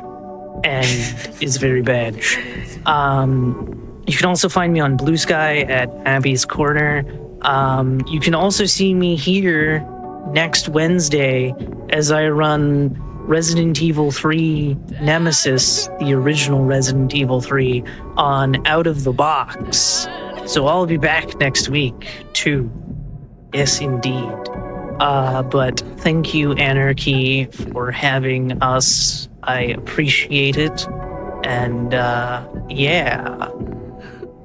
Also in this scene, when Heather turns around and there's no music, supposedly there's supposed to be a baby crying because the UFO ending mentions that she's a mother, and also Silent Hill Book of Memories also mentions that she's a mother. So supposedly that's also a thing that may have been cut. Well, there you have it. No, you're good. There you have it. Thank you so much again for that run. Thank you both for being on the show. Again, I really appreciate it. That was a great run. And with that, we are going to go ahead and go to break. But before then, I do want to do a last little announcement before we go to break. September is here, and this is the last day, I believe. So that means there are discounts of 25% on more than 1, 3, and 6 month subscriptions during September. So if you enjoyed that run, you're enjoying the stream, and you really want to support GDQ Hotfix, consider taking advantage of this discount and subscribing for exclusive emotes, ad-free viewing, and access to chat during replays. You can also always support the stream by sharing the Games Done Quick channel with your friends. We really appreciate your support. And with that, we are going to go ahead and go to break, and we will be back with more Silent Hill on Hidden Heroes soon. Good evening once again, Hotfix Nation, and welcome back to the Silent Hill episode of Hidden Heroes. This is, of course, the Hotfix show where we showcase speedrunners who are a part of marginalized communities and the games that they're passionate about and that they want to show off. As I said, this is the Silent Hill episode where we are here to celebrate the release of Silent Hill F, and celebrate the franchise as well as the upcoming Halloween season. But before that, I do want to shout out AGDQ 2026. So Awesome Games Done Quick 2026, I can speak, will be live in Pittsburgh, PA from January 4th through the 10th. So if you would like to help out by volunteering for the event, submit your applications by October 5th, which is coming up very, very soon. Also, if you would like to attend, registration is also open, so be sure to register if you'd like to experience the event in person. You can also upgrade to a foil badge by November 1st, which is very, very exciting, and they look very cool. So visit gdq.gg for more information. But with that, I do want to welcome Nerd Squared with Silent Hill 2 Remake Any % New Game Plus. Good luck and have fun. All right, I think we're good. Thank you, Anarchy, for having me on. I am Nerd Squared. I got a non-binary flag behind me because, fitting with the theme of the show, I think it's kind of important in today's world to be more authentically yourself. But given that, we'll be playing some Silent Hill 2 Remake tonight. This is going to be Any % New Game Plus, of course. Get into that in a little bit. But the 80% part is the kind of important part, because if you've ever seen this game in any form at GDQ before, like, say, the spring of this year, it was a pretty lengthy run, even with glitches. But then around March or April this year, it changed completely. Because if one glitch was found, I'll explain at the start, that pretty much completely changed the route. I also just want to be transparent about this beforehand. I do have some modded skins in play for both James and the Pyramid Head boss fight we'll do a couple of times in the run. Typically, we don't allow this for runs just because of some weird collision screwery that can happen, but I decided to implement that this time around just to have some fun with it. And for I do love having fun. Yeah. And for the combat and puzzle challenge, combat challenge doesn't really matter, so we just go ahead and put that light. And because, New Game Plus are going to have busted weapons. And puzzle challenge I put on hard. It technically doesn't matter which puzzle difficulty you set. There's a bit of debate in the community whether it's light or standards, faster versus hard. I just go with hard because that's what my muscle memory is used to. And yeah, like I said, there's going to be some modded skins in play, so you might notice some weird stuff at the start. I'll put it that way. And time is going to start once we gain control here, after this intro cutscene is skipped. And go. All right, so actually I tricked y'all. We're not playing Silent Hill 2. We're playing Doom Eternal. This is great. Yeah, I've went ahead and replaced James with Doom Guy, so you'll get used to seeing Doom Guy throughout the rest of the run. But yeah, I kind of alluded to this big glitch that severely changed the run, like greatly changed the run at the start. What exactly is that? Well, I think a good way to lead into that, and I kind of introduced it in the same way during my non-binary day run a couple months back. It's the age-old question that a lot of speedrunners get. You've probably heard it once or twice, especially if you're a speedrunner yourself, which is, how do you find some of these glitches that you use in the speedruns that you do? Does it take a lot of time or whatnot? And oftentimes the answer that you'll get is someone just found it on accident, playing casually. And that's actually pretty much exactly the case with this game. Because around mid-March this year, a user named AK Heon came into the Silent Hill speedrunning Discord, and he let us know, hey, I found this weird glitch on my casual playthrough. Is there like any use for it? Can you use it anywhere else? Like, does it have any applications for runs, potentially? And what AK Heon ended up finding is if you do some sort of animation, whether it's like reeling a weapon, pulling out something from the inventory, or using a healing item, you do one of those, you quick turn, and then you overlap the previous animation with a traversal, like hopping over a window ledge or shimmying through a crawl space.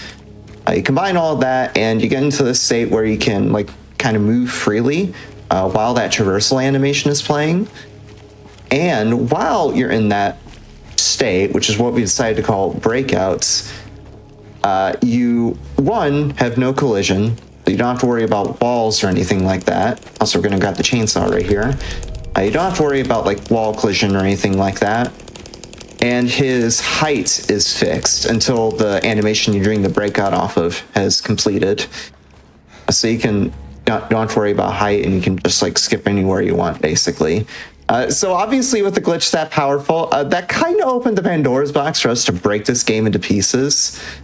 And to give you a kind of point of perspective as to how much the run has changed, the restricted run, which if you've seen GDQ 2025, that's to Captain Ezekiel's run there, it's around 2 hours, an hour 50 minutes in some cases if you get a really good run.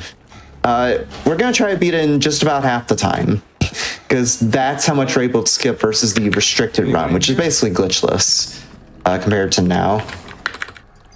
And in fact, the discovery of this breakout glitch also forced any percent to be created as a category. Before we had restricted, we had unrestricted as a category. And with that category, instead of this breakout shenanigans that you're about to see in a couple of minutes, what we would do is slow down the game by using an external FPS capping tool like RivaTuner or something. Because this game is on Unreal Engine 5, like a lot of games are nowadays. And Unreal Engine, it looks good when done well in terms of the graphics, but it's not good in terms of performance. I'm sure a lot of recent horror games, including Silent Hill F, speaking of, that came out recently, can attest to that. It just has a lot of weird stuff with loading specifically, and just performance in general. And so the way it handles loading is that it just like loads the games chunks at a time. And obviously the speed at which the game loads things in those chunks depends on the frame rate. So we would cap the game at a really low frame rate, and I mean really low, like 2 or 3 FPS. Yes, it's that low. It's as hard to control as it sounds. And then we would just kind of move through the area with a low frame rate, move through certain areas with a low frame rate to trick the game into not loading things fast enough so that we can skip past areas that are deloaded and then skipping further into the game that way.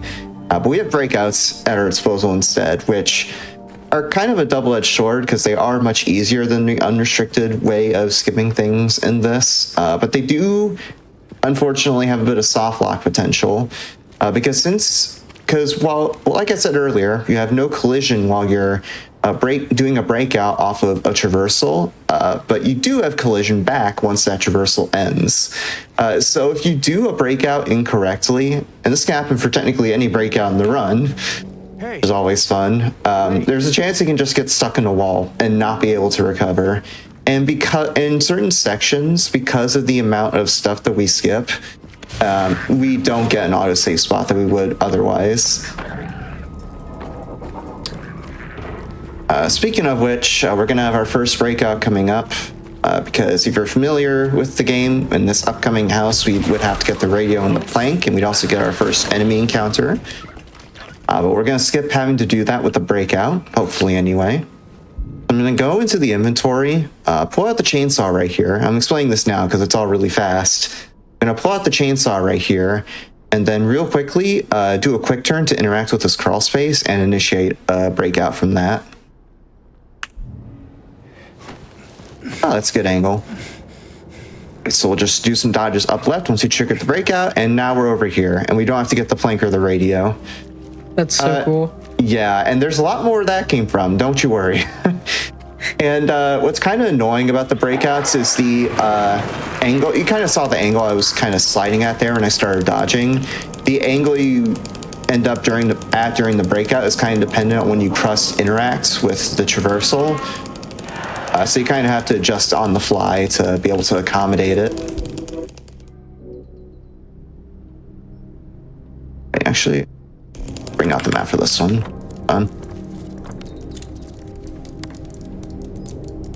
Or just have to bring out the chainsaw again. Okay. There we go. Had a little bit of a hang up on that one, but that's okay.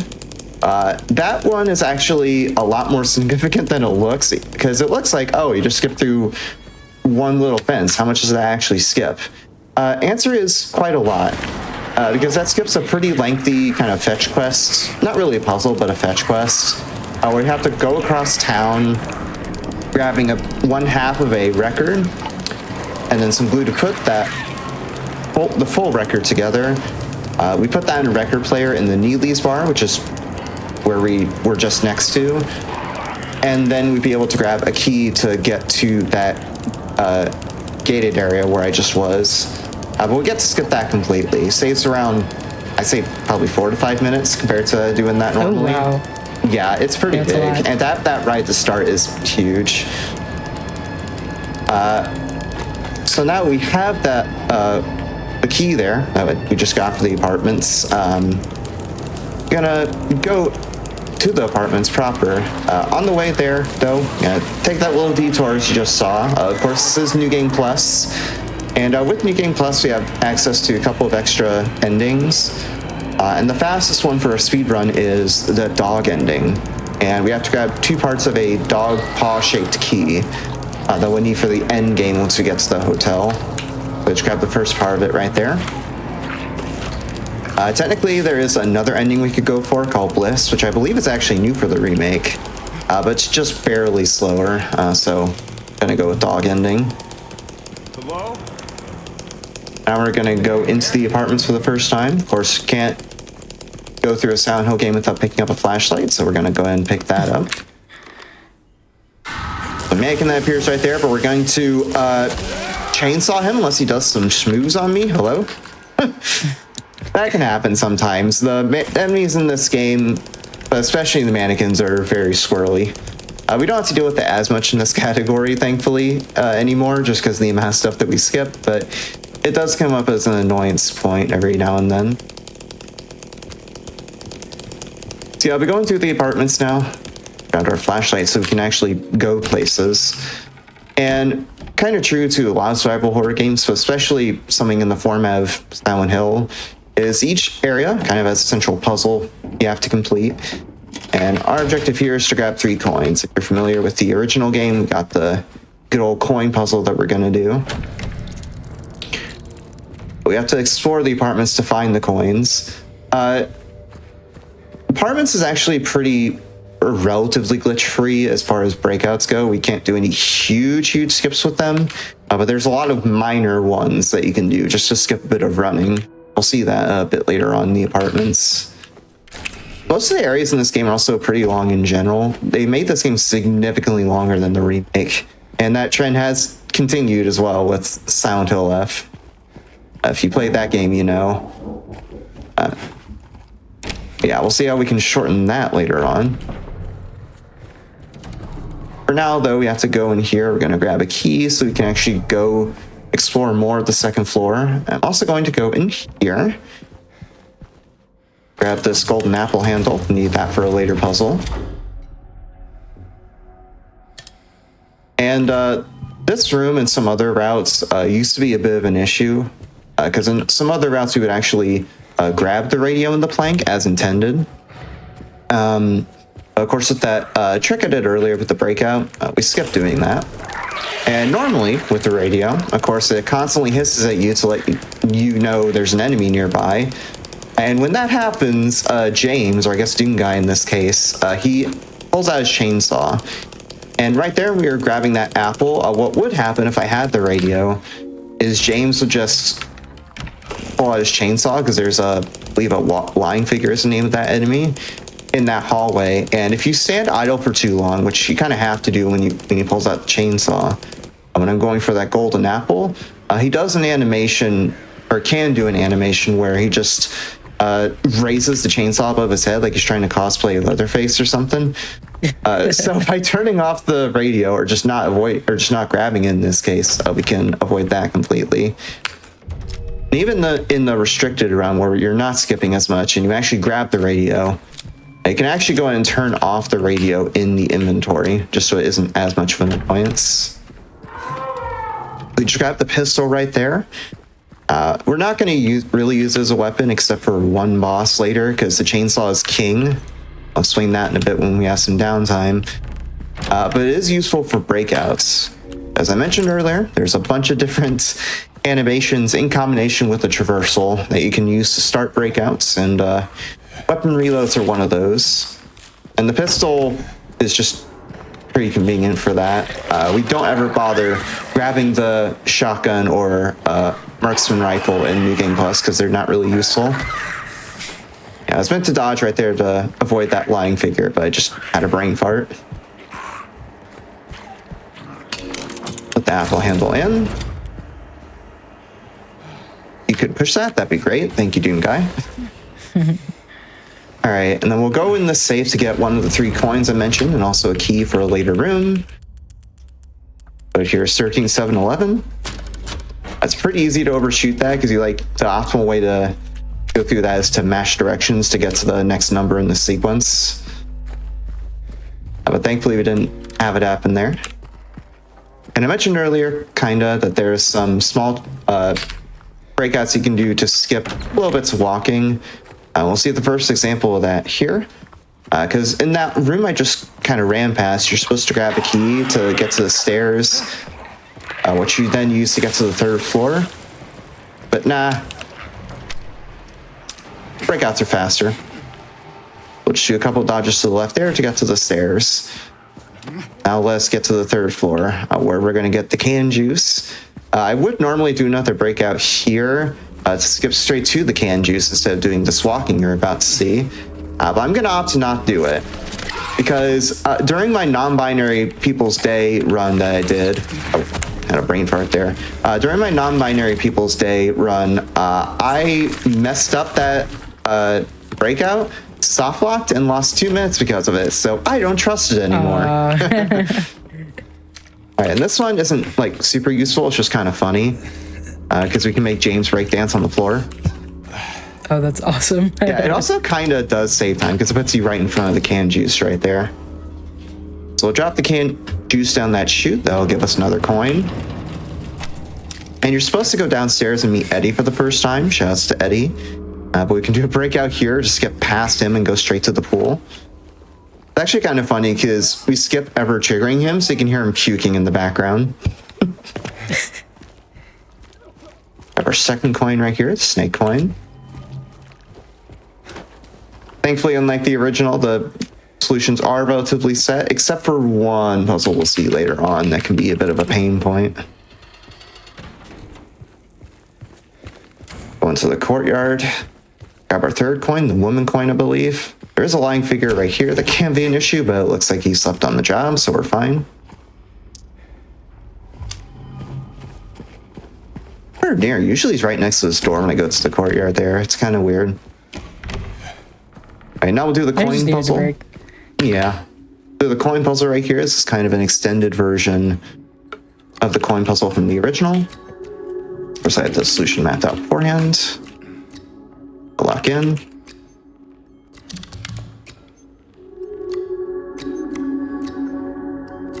That's good.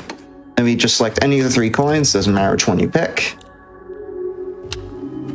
Make our way up to room 201 on floor 2, which is where we're going to get to the Otherworld apartments. I mentioned earlier about how they really lengthened some of these sections and it otherwise changed them up a bit. The apartments is probably the biggest example of that, because in the OG game, you barely spend any time in the Otherworld apartments, even in a casual playthrough. But in the remake, it's its whole other section. Pretty cool.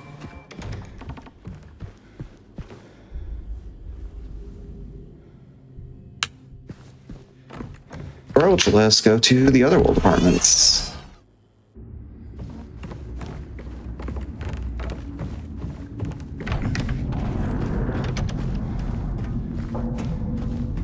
I think the game really wants you to press right click to break the glass, I think. Well, it's actually left click because it wants us to use a melee weapon to break open the glass, like we're doing here with this wall.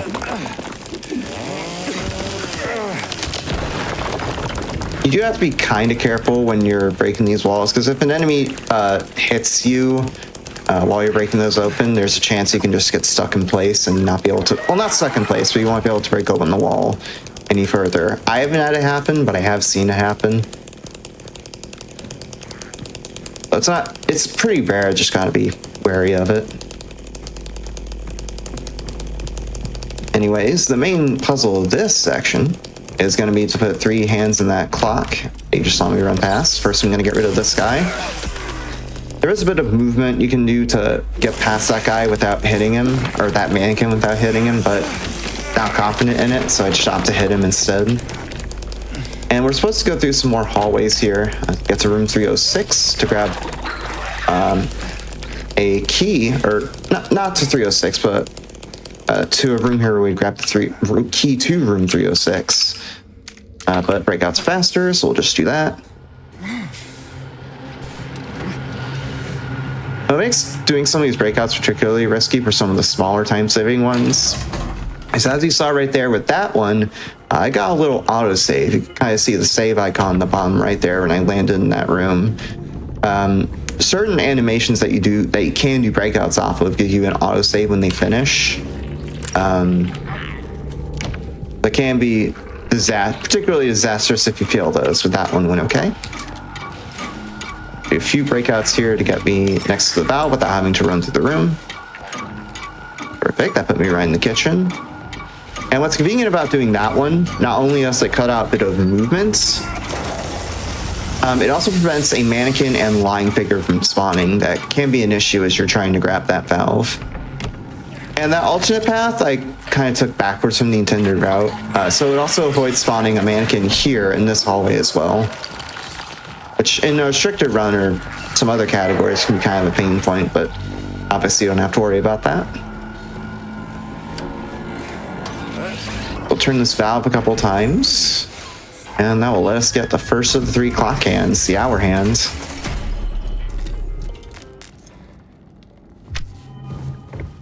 I have looked into ways, and some other runners have looked into ways to use breakouts to skip straight down to that middle room, because that middle room that we're running around is actually where the pyramid head fight is at the end of this area. Spoilers. But Unfortunately, you can't trigger the fight unless you open the second door, or the S door as it's actually labeled. So the door after you get the second hand. And obviously you have to progress through the area as normal to get all 3 hands in succession. Otherwise, the Pyramid Head fight just does not trigger. So unfortunately, we can't do an Otherworld apartment skip, but maybe something like that will materialize at some point. Also, if you thought James fishing down a toilet was gross, just look at Doom Guy and his utter agony in his eyes. It's even better because, like, when you go to save at a red save square, he's just like giving you a death stare. It looks hilarious. Now we've got them in hand. We would have to get would have to do a puzzle to get the key of resilience, or make our way back up to where we just were. But we're gonna do a breakout, skip straight to the key of resilience instead of having to do that puzzle. This one can be kind of weird because, like I said earlier, there's some weird UE5 loading screwery with this game, which is why I loaded the FPS right there, because we want the FPS to load in a very specific way for this one, and 30 FPS works best for this, at least from my experience. Letting the game stay paused right here just for it to give it time to deload. Perfect. They'll skip to the bottom floor right here where the key of resilience is. We pause right there during certain tricks while we wait for things to deload, because this game is timed by load removed time, or LRT. So we just let the game stay paused and therefore let the timer pause while we wait for things to deload so it doesn't take up time. I also did a quick reload off of the item pickup animation there, because during certain key puzzles, when you pick up certain key items, once the puzzle is done, there's an autosave that appears, and so you can do a reload off of that pickup to skip the animation. And also when I pick up certain items, you'll see me real quickly tap aim, because whenever James picks up an item like this syringe I'm about to pick up, there's that free flow animation you saw me kind of interrupt, where he puts it in his pocket. And while he's putting it in his pocket, his movement speed is slowed down very slightly. So real quickly aiming there just lets us interrupt that and get moving on. Minute hand in here. That too. If you're familiar at all with the OG game, the puzzle solution might look pretty familiar here. It's 9-10, same as the original. Don't know why they added seconds, but you do you. And this is where the last hand is. Got a quick code to put in here to get to the room where the key is. It's the same every time, 522. The method for that is interesting because, like, you have to kind of count the amount of moss in the room, but that's slow. We know what the code is in advance, so we'll just go ahead and enter it.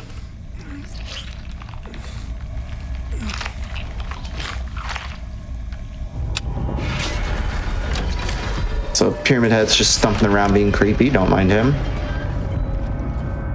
Or not actually Pyramid Head, but you'll see more about that in a second. I'm very interested to see what this Pyramid Head model is.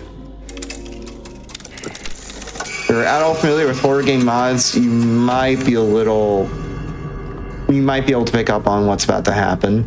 But now we put in all the hands, we're actually going to go downstairs and fight Pyramid Head. And yeah, I'm just going to let it speak for itself here. And I'll explain the fight once we actually load in. All right, so Pyramid Head, this fight works differently compared to pretty much every other boss fight in the game. Because normally with every other fight, you know, the idea is you want to drain their health, and that's kind of the similar case here. But Pyramid Head, oh god, he's in the way. With Pyramid Head, he works a little differently. Because he doesn't have a health bar, per se. Instead, his boss fight is based around a 3-minute or so timer, I believe. And so as the fight goes on, that timer ticks down until it reaches 0, after which, you know, the infamous siren happens as you're hearing, and then he goes towards that door. So you technically could just, like, do that fight and not hit him at all. But obviously we want to fight him because it's faster. And each weapon in the game takes a certain amount of that timer away each time you hit him. And for the chainsaw, it does, it reduces that timer by 30 seconds, which is quite a lot. So we just do 6 chainsaw hits on him in order to defeat him very quickly. And at the start of the fight, I went to the other side of him, just very quickly swiveling around, because I wanted that fight to end with him being as close to the door as possible. Because the cutscene there at the end does not trigger, and the fight doesn't end until he reaches the door. So make sure he's as close to the door as I can get him to, so he doesn't have to walk as far. Meet Maria for the first time. In the unrestricted run where we're doing low FPS beams, we could skip this part. That is its own category as opposed to any percent nowadays. But that's not marathon safe, and it's also extremely difficult. Trust me, I've tried it. So we're just going to go ahead and run with Maria instead. And this is actually a pretty chill section until we get to our next skip, so you can read off any plugs if you would like. Sure, yeah. I will shout out the GDQ Discord community. So if you're looking to get more involved with the GDQ community at all, you can join the official Games Done Quick Discord and add the Hotfix role to stay in the loop with upcoming events. We've got a Hotfix Enjoyer role. It's awesome. You can go in there, you can chat with staff and a whole host of other shenanigans. So if you want the link to that, you can use !Discord in Twitch chat for an invite and more information. There, we can go through the motel. All right. We're going to the motel now, Jackson. This is where our next skip is going to be, but not quite yet, because we have to take a bit of a detour before we can actually do the fun stuff. First, I'm going to get this key from this safe, that goes the same every time, of course, 0533.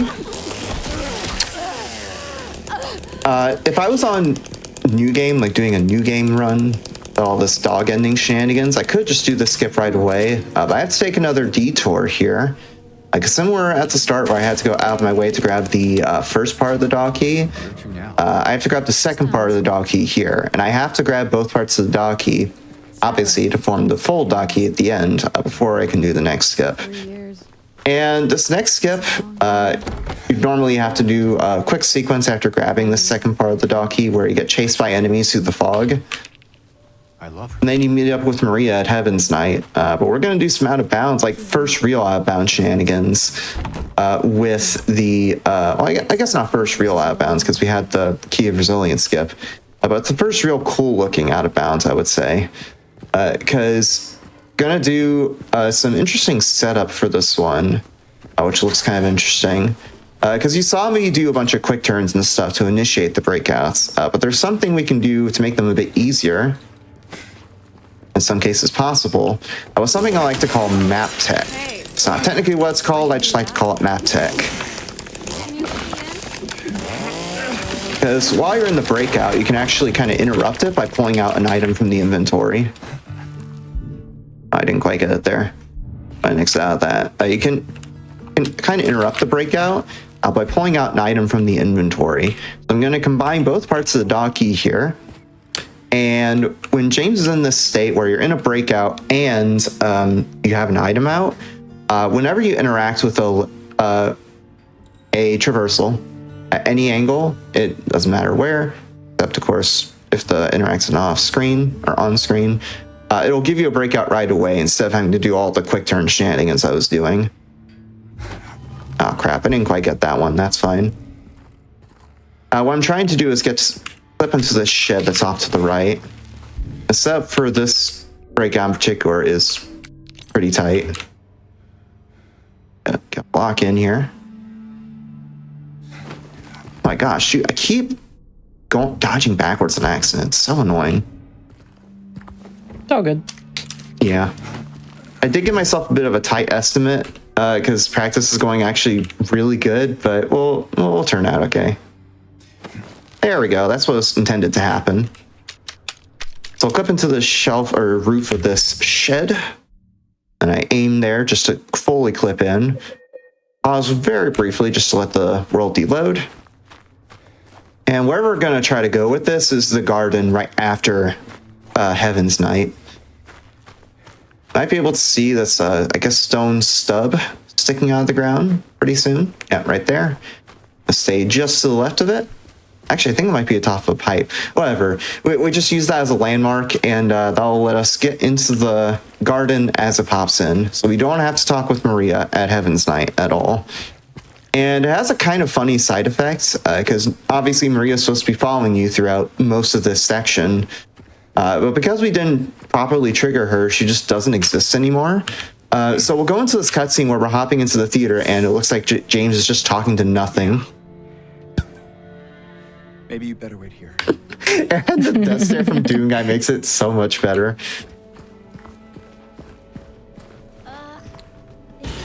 Yeah, but going through the theater now, this is actually another new change with the remake. Obviously with OG, you would go to the diner where you get the funny pizza line, which I'm really sad they didn't include here, I'll be honest.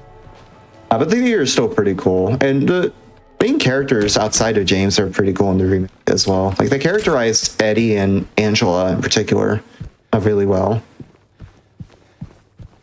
Super Team definitely handled this remake pretty well. There was a bit of doubt going into this remake's release because prior to a Silent Hill 2 remake and more recently Chronos: The New Dawn, also a really good game, check that out. They kind of had a reputation in gaming of just making really mediocre horror games. If you've seen certain clips from games like Layers of Fear, you know what I'm talking about. But with the remake, they really cleaned up their act and they made an absolute banger. It definitely helps that Konami had a pretty big hand in the development of this. Akira Yamaoka, of course, big Silent Hill composer. He came back to make the music, and Masahiro Ito came back to do the creature design. It's very faithful. As you can see from that, they did a really good job of staying very faithful to the original.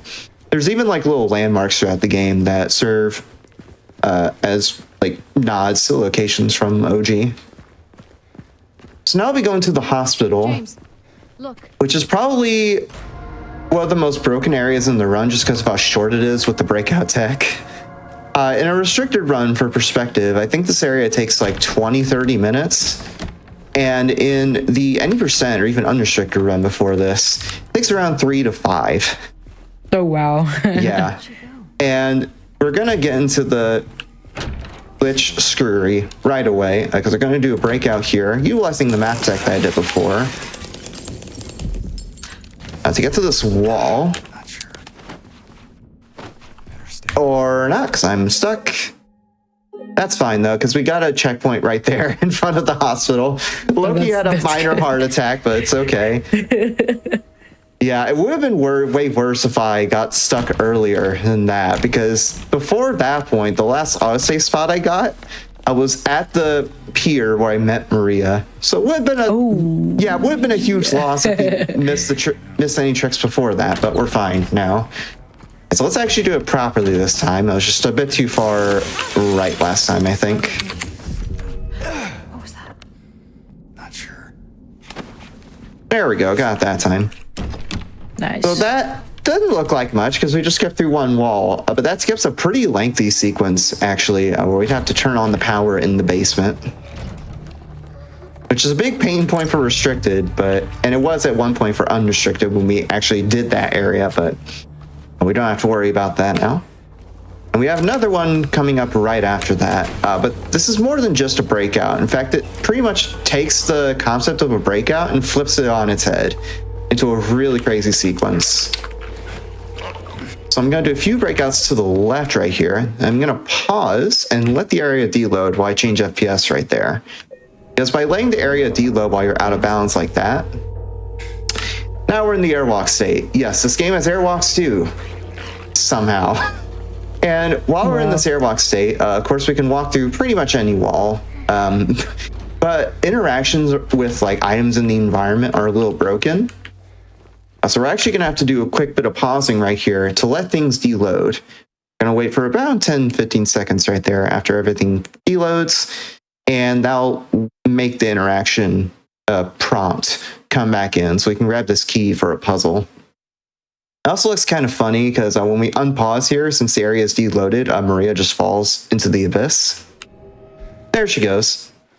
Oh, bye. Yep. There she goes. So we'll grab that key. There's like a $9 puzzle we'll have to do in a second. We're going to do some more pause deload shenanigans, because to actually interact with the like podium where the puzzle is, you have to wait for the interaction to load in. So we're just going to let it do its thing real quick here.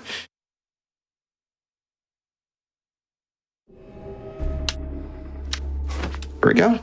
Actually interact with it from behind the curtain, which is kind of interesting. Or not. That's fine. Small time saver if you can interact with it before opening the curtain, but that's okay.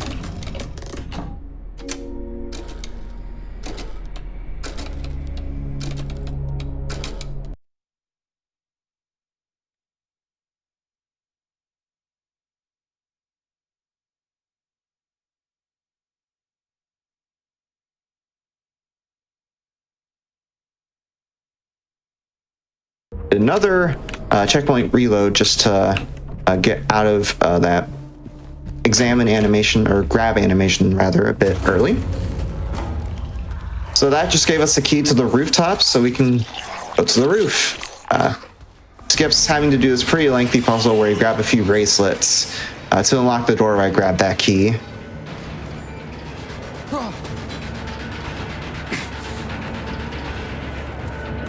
Just make our way up to the roof.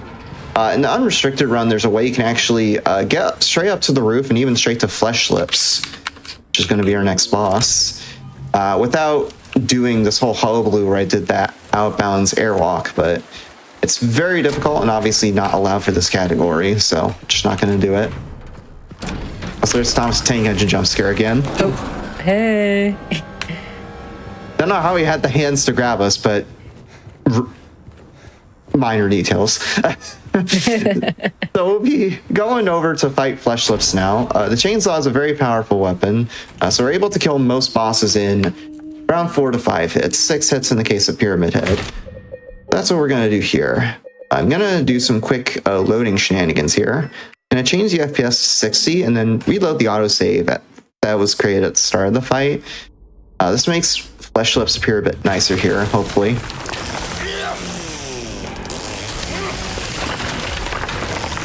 Oh, missed that hit. Might lose a bit of time here. Oh, missed another hit. Yeah, he's probably going to start running around the room here. Yeah. So yeah, if you don't kill him quick enough, he does this animation where he runs to the other side of the room.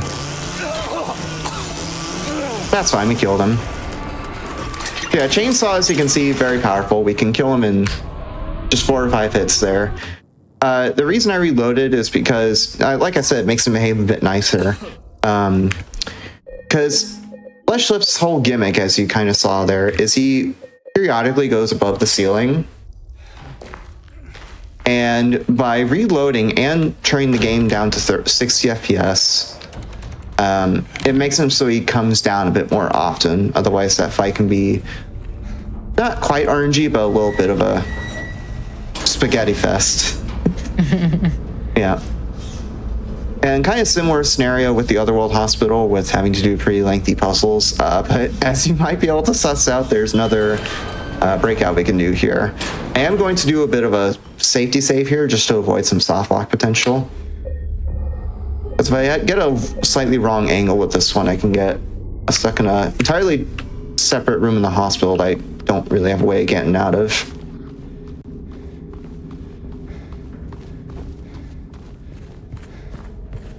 So we'll set up on this one. Platform. Or I count the dodges there just to make sure I don't go too far. There we go. Now we're at the entrance of the hospital without having to do any puzzles. We are out of here. I'm amazed someone just found that casually. Well, not that specific skip, but yeah, the fact that this glitch was found. Like the concept of it. Yeah.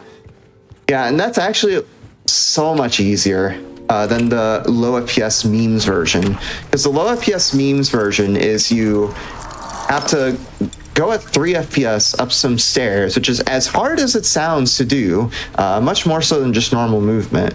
And then you'd have to like very specifically time a pause while you're falling to have the lobby load in. Otherwise, you can get stuck in the ceiling and things like that. And also, if you choose slow, the lobby can load before, or the level can load before you get to the point where you want to drop. It's annoying. Speaking of annoying, I went ahead and killed that flying figure right there.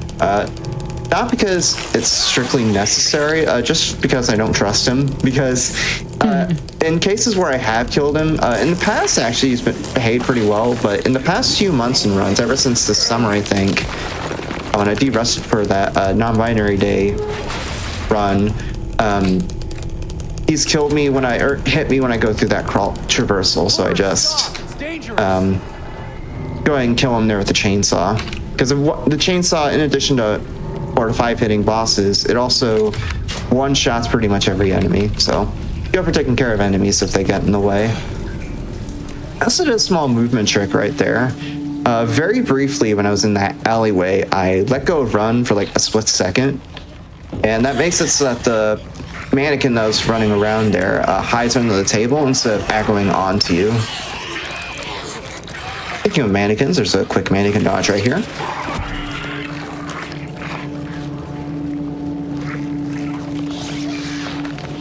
We'll just be running through the streets. This will probably be another good plug section, or any questions from chat even if you would like, because we have a pretty lengthy run section here. We can technically skip it with, again, low FPS memes. That's not allowed in this category, so yeah, plugs in questions from chat. Speaking of chat, I will say chat very much does enjoy the Doom guy and the Thomas the Tank model swaps. They're 10 out of 10 no notes. Yeah. Very, very good. But otherwise, if you are curious for what's coming up on Hotfix, we have a lot of fun things that are happening all throughout the week on different shows. So you can check out this week's schedule and explore our full season lineup at gdq.gg/hotfix. You can also find the weekly schedule on our socials, particularly on Blue Sky. Where does she go?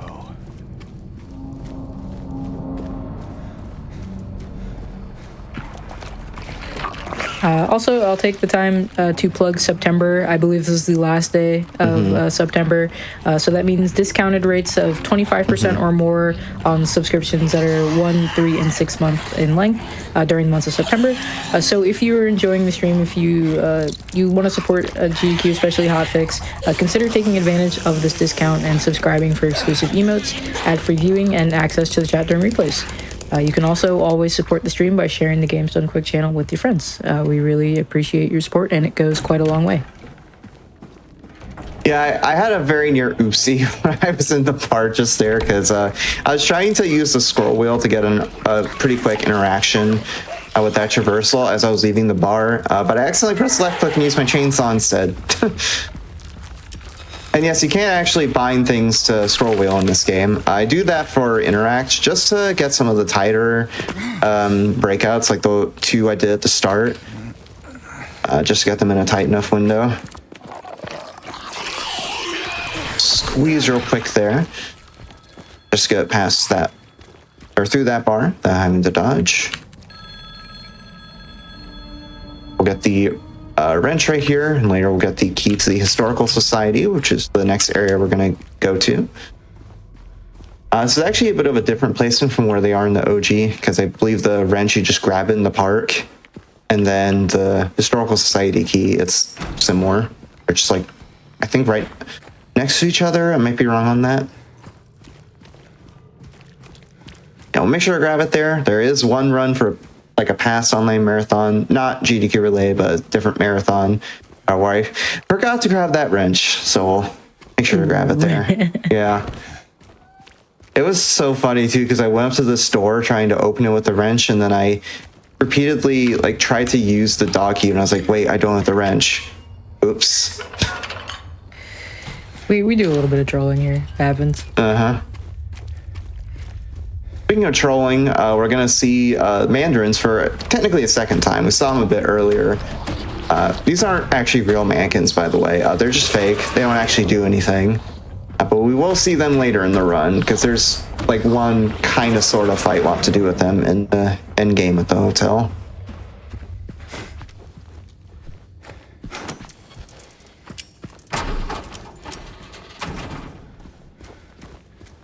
All right, well, go to the park, meet up with Angela, and we'll get our historical society key there. Oh, one other thing I should mention, and I haven't mentioned it yet, is whenever there's like a big flight of stairs, you'll see me dodge up and down them like I just did there. It's a little faster than just running up and down them. It kind of depends on the size of the stairs, though. If it's really short stairs, like the ones I just dodged on there, typically not worth it, but in most other cases, you do want to dodge on the stairs. And we'll have a pretty long sequence of that coming up, so.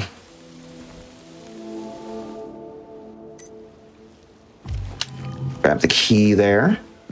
I'll make our way over to the Historical Society. Technically the prison, but Historical Society is what leads into that. And out of every section in the whole game, this is probably the one that most 90% runners fear the most, because it has 3 breakouts back to back, which are all really difficult by themselves just because of how precise they are, and again, the softlock potential of it. But also, after all of that, there's a pretty long out-of-bounds sequence of dodges that I have to do out of bounds without being able to see where I'm going. I have to count the dodges in order to skip all the way from the prison, where this next area is going to be, all the way to the Eddie fight. Yes, skipping both Abstract Daddy and the Labyrinth. The sciencing of which took quite a while to do, and it's as difficult as you might imagine. So we're gonna try to like lock in here and do well with these breakouts, but we'll see how they go.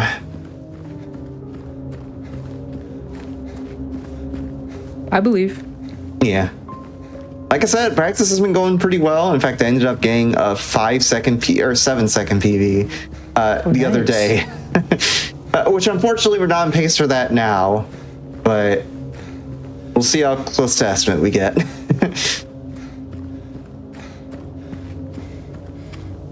I guess an underestimate, I should say, but yeah.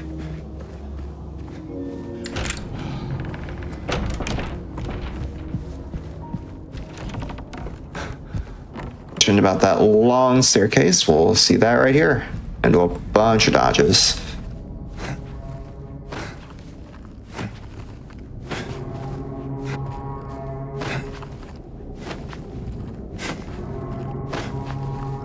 Yeah, you weren't joking. Instead of stairs, they should put like a really long escalator here, for real. Right.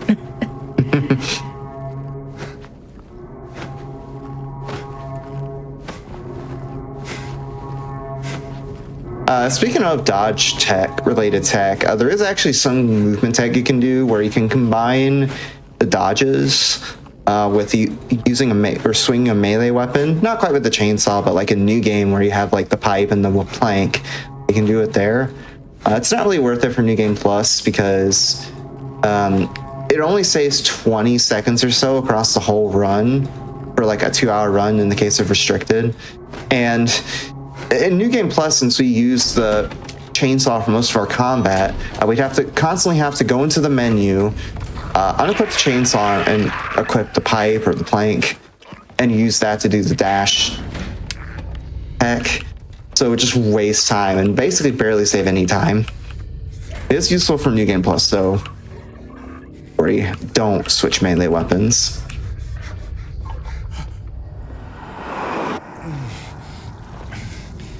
All right, and just like in the original, we're gonna get a few brick walls that we have to choose between which one is the correct one to actually progress to the prison.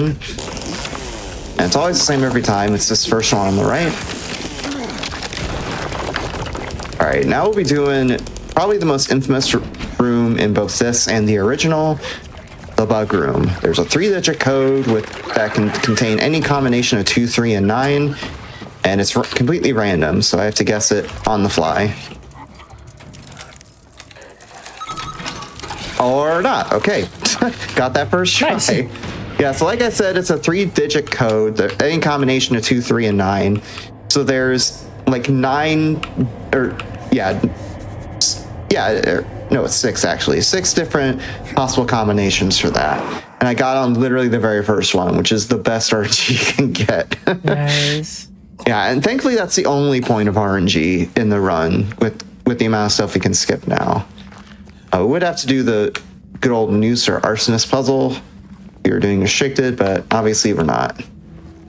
And I spoke about how dangerous the prison skip is earlier. I'm gonna go ahead and do another auto save or safety save. Because like I said, there's 3 of them we have to do back to back, and they're all pretty difficult. Even more difficult because Doom Guy is staring me in the face. So this first one here, this will just let us skip to some stairs to get to the top floor of the prison block. The cell block, I should say.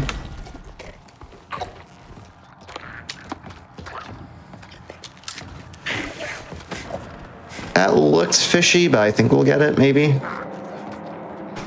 Yep, we got it. So let's get to the stairs to get to the second floor of the cell block. And this one's the hardest one because we have to dodge at or get a breakout at a very precise angle to get to some showers where I just pointed there. But I have a setup for it that'll hopefully make it a bit easier. Ooh, I might have gotten it. Oh, now we're in the showers. That's first try on that. Thankfully, that's the literally hardest breakout in the run for me. At least one of the hardest. I'm gonna reload right here just so the out of bounds that we're about to get to is properly loaded. And I'm actually gonna switch graphic modes right here. I'm gonna turn on high contrast mode because the showers here are very dark and we want to see the camera as we're moving out of bounds with the breakout. Just to be able to see where we're going to very specifically time a dodge. Gonna do some more map tech though with Sledder just to find this up a bit easier. Looks good. And then once the camera starts pulling to James, we'll dodge to the right.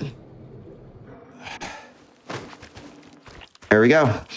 Now we're out of bounds here, like actually deep out of bounds. Where we are right now is just outside the courtyard where you do the scale puzzle, if you were playing this the intended way. But obviously we're not doing that. We're just going to take a small trek outside here, outside the perimeter, because we want to hit a low trigger on this little divot in the wall coming up. You can kind of see it right there. There we go. We'll just go ahead and touch that. Touching that trigger loads the entirety of the labyrinth, including the stairs leading up to Eddie, which is important, obviously, because that's where we're trying to go. And this is what I was kind of hyping up earlier with that out of bounds sequence. We have to do a very specific amount of dodges. And on top of that, the camera has to be at a very strict angle. And by strict angle, I mean very strict. You cannot move the camera an inch here during this, or else you'll end up in a completely different spot that you don't expect to. Just gotta let it deload here. 1, 2, 3, 4, 5, 6, 7, 8, 9, 10, 11, 12, 13, 14, 15, 16, 17, 18, 19, 20, 1, 2, 3, 4, 5, 6, 7, 8, 9, 30, 1, 2, 3, 34. We'll do one dodge to the right, and that should put us just above the stairs, hopefully. A bit of a razor's edge with this one, so we'll see.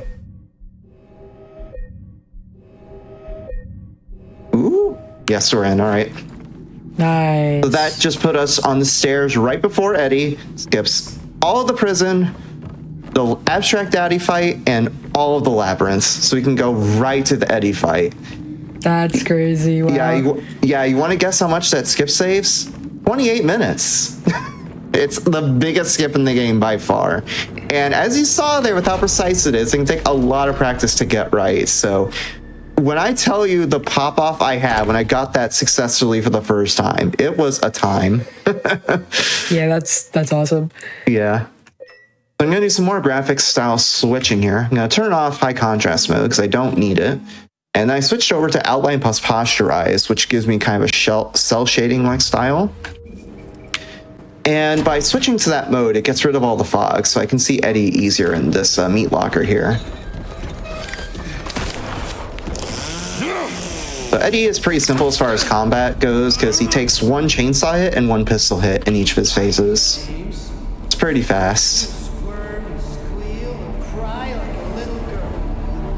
And I'm gonna try to stand in this corner right here because that manipulates Eddie, so he spawns right in front of this exit door of the freezer. Should see him pop up right in front of me in just a second.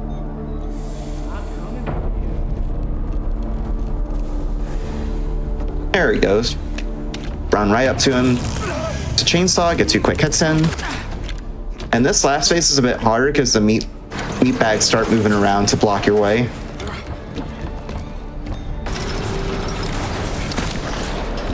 I think I got him there. Yeah, there we go. That was a good Eddie, actually. That was honestly pretty solid. Nice. Yeah. It used to be a lot harder because we'd have to like try to guess and check to find where Eddie is. And obviously it's a meat locker. There's lots of fog obscuring your vision. But turning on Outline plus Posturize gets rid of the fog and makes it easier to see, so we can make short work of him. Switch back out of Outline plus Posturize because, you know, don't need that anymore. Go right on to the boat section. It's a little longer, like most other sections are in this game compared to OG. Oh god, yeah. We'll just enjoy this as we're boating. Those rowers are heavy, man. I don't blame them. But yeah, we'll be boating our way over to the final area of the game, the hotel. Of course, in new game, we would go through the otherworld version of the hotel, but with Dog Ending, we get to skip that. So we'll just make our way to the hotel. We're going to have a pretty interesting route when we get there. But the boat section is pretty straightforward because we're just basically going towards that white light in the distance. So we can do one final Plex section. Yeah. First, we will shout out those who are watching on YouTube. So you can catch up on past Hotfix shows, special events, GDQ marathons, anything that's on the GDQ channel over on youtube.com/gamesdonequick. So if you are watching the VOD on YouTube, first off, hello. And don't forget to like the video, subscribe, and turn on notifications to stay up to date with GDQ happenings. And also, speaking of things you can find on the GDQ channel, Black in a Flash is a community that uplifts and connects Black speedrunners of all levels, hosting special events throughout the year to raise money for charity and celebrate Black voices in the speedrunning scene. So you can learn more or apply to get involved at gdq.gg/BAF and follow Black in a Flash .bsky.social on Blue Sky for the latest updates. We are currently still taking submissions for speeding through the holidays. The submissions for that end, I believe, next week on October 10th. So if you qualify for the community and you want to get involved with some of our events, be sure to submit for that and come hang out with us. It's a very, very fun community. All right.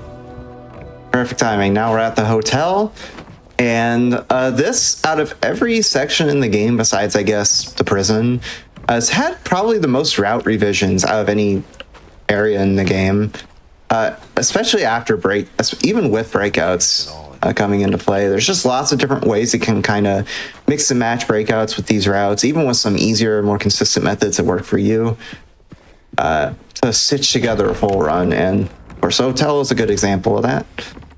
In some new game, in some restricted routes or routes that did this area kind of as intended, kind of all revolves around the basement. And that's kind of the same for us on the any percent side as well.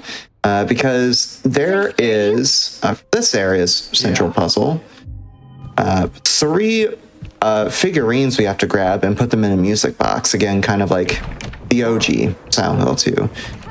And there's one of them that we would have to get in the basement. We will be grabbing that in a second. And normally to get to the basement, you have to put all your stuff away to take the employee elevator down there. I mean, a lot of the routing in some past routes would revolve around managing your inventory so you wouldn't have to waste time going to the elevator to grab all your stuff.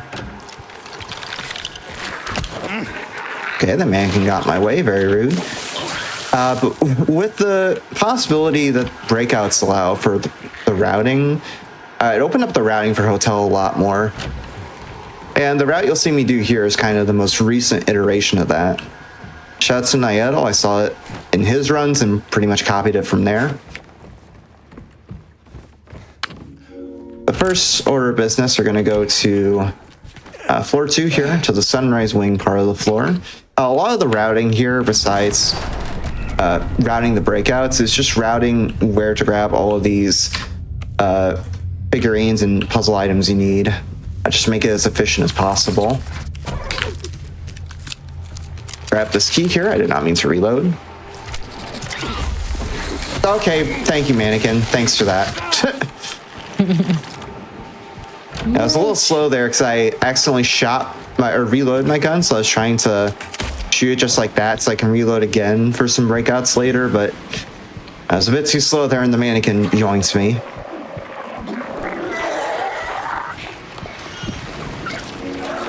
This room here to do this mirror puzzle. It does have a little bit of RNG because the rotation these parts or pieces start in is a little random, but it's not that much of an issue.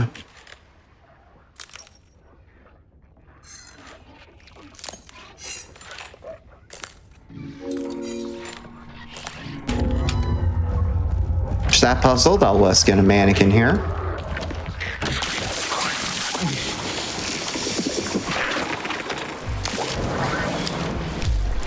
So I grabbed that syringe earlier, just in case that happens. Because that line creeper can be kind of rude and puke on you as you leave that room. So grab that mannequin there. We're gonna quick detour back through this ballroom. Because we're gonna go to the other side of the second floor and go to a conference room on the third floor. So let's grab a key to get to room 107 on the first floor, and also yeah, mainly the key to 107, because we'll need that for later to grab a fireplace key, to go back to the conference room later to grab another figurine. Go ahead and grab the 107 key there. We're going to go to our next breakout in a little bit, but kind of similar to the hospital and the prison. I will make a safety save here just because there is a bit of soft lock potential. And it's not as much of a time loss as some of the other ones if I miss it, but you do get sent back decently far. I would have gotten sent back to the room where I grabbed that first mannequin earlier. But one last Doom Guy death stare. Then we'll actually do the breakout on the second floor. And this is going to let us get to the basement and then skip to the Venus bar where we're going to grab the second figurine. And this particular set of breakouts is kind of difficult because on the second one in particular, after I get to the basement here, you have to be pretty quick on the draw with the dodges after you get the breakout started. Or that can happen too, which I've rarely had happen, but you know, first time for everything, right? You can get stuck on that pipe. And yes, you heard me right. That's the first time I ever remember getting stuck on that pipe. So technically that's a never happened before moment. Hey, we got one. You said the thing. Yay. I said the meme words. Everyone gets one. All right, let's try again.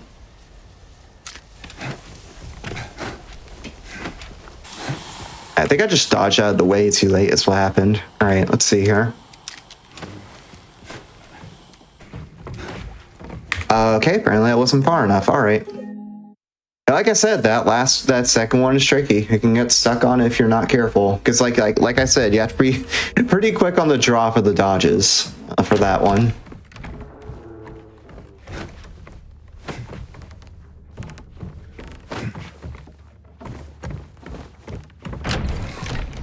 All right, third time's the charm here.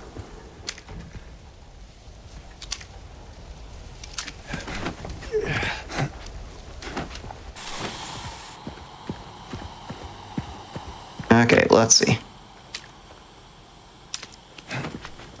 Oh. Missed the inputs for that, but that's okay. I have to get the prompt show back up. There we go.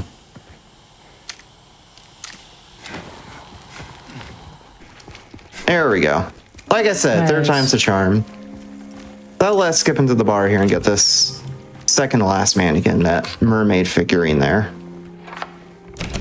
That's technically like the last real problem point of the run. There is one breakout I'll be doing easier a bit later on once we get to the conference room in a few minutes.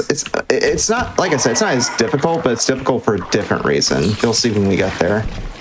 Because we'll basically be having an enemy trying to hit us the entire time while we're doing it. Or we can actually get to the conference room though to deal with that. We need to actually be able to grab the figurine that's up there. And it's in a fireplace, which we'll need to open with this fireplace key here.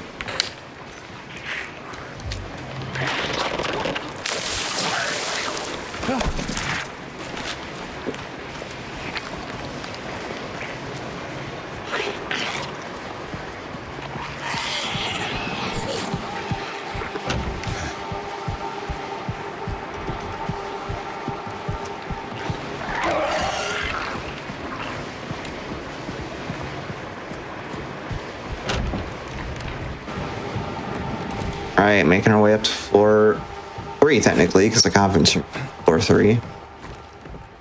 And what's tricky about this room is that once we grab this last mannequin, because it is the last one we grab in this route, there's going to be a Mandarin that tries to fight us, and normally we would have to kill him. I'm going to try to get out of this room without having to kill him.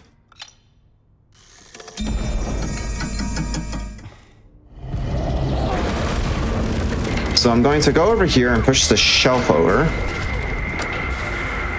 Just like that. And as soon as possible, I'm going to break this open twice. Do a dodge forward to avoid the Mandarin, and then break the wall open. He will hit me there, but that's fine. I'll real quickly do a breakout, which is good because he was about to attack me there. And lets us get out of the room without having to take a slight detour. That room is just really weird in general because the Mandarin there, his behavior, weirdly enough, is dependent on your hardware. Because if you're on an Intel 13th gen CPU, and yes, it is an Intel 13th gen specifically, he just has a chance of not moving at all. So yeah, technically there's a bit of a hardware advantage if you're on an Intel CPU, weirdly enough. That's so weird. Yeah. It's just a thing. I chalk it down to Unreal Engine stuff, honestly. We'll put those figurines in. Some inputs there. Oh, whoops. I didn't move that last one enough. Got to move it. A little bit of a flub, but that's all right. As for those boys are set, we just have to turn the keys a certain amount of times, which weirdly enough for being on hard is actually a pretty easy solution because you just turn each of the 3 keys once. Get our tickets to the end of the game right there. That'll let us access more of the 3rd floor. Of course, if we were doing new game, we would go in the other world section, but doing the dog ending this time. And time is when the cutscene for the dog ending starts in a little bit.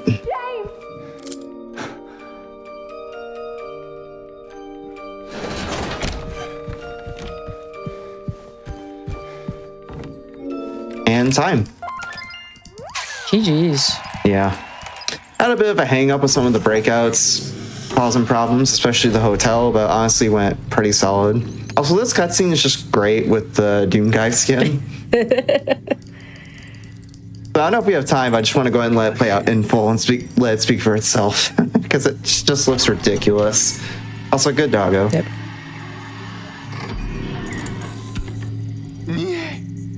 Also, a little fun fact about this cutscene. You can hear the language James is speaking right there. Also, nice close up. You can hear the language James is speaking there. It's actually Polish because, of course, this remake was made by a Polish studio. So it's kind of a nod to how in the OG Silent Hill 2's dog ending, James speaks in Japanese, but in this case, he speaks Polish. What a good boy. Mm-hmm. Nope, I know he's clipping through the visor.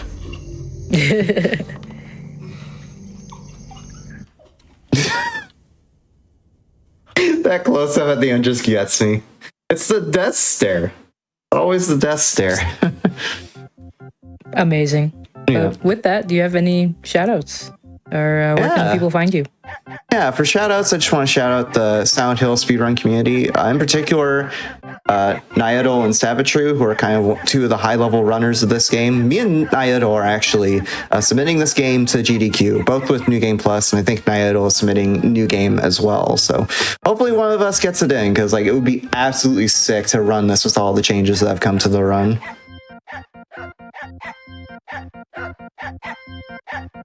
Yeah. And as far as where people can find me, twitch.tv/n3rd_squared. Yes, it's with the 3 because I want it to be cool. I stream 3 to 4 times a week, pretty late at night just because of work hours, doing speed runs of games like this and just challenge and casual playthroughs of various other stuff. Yeah.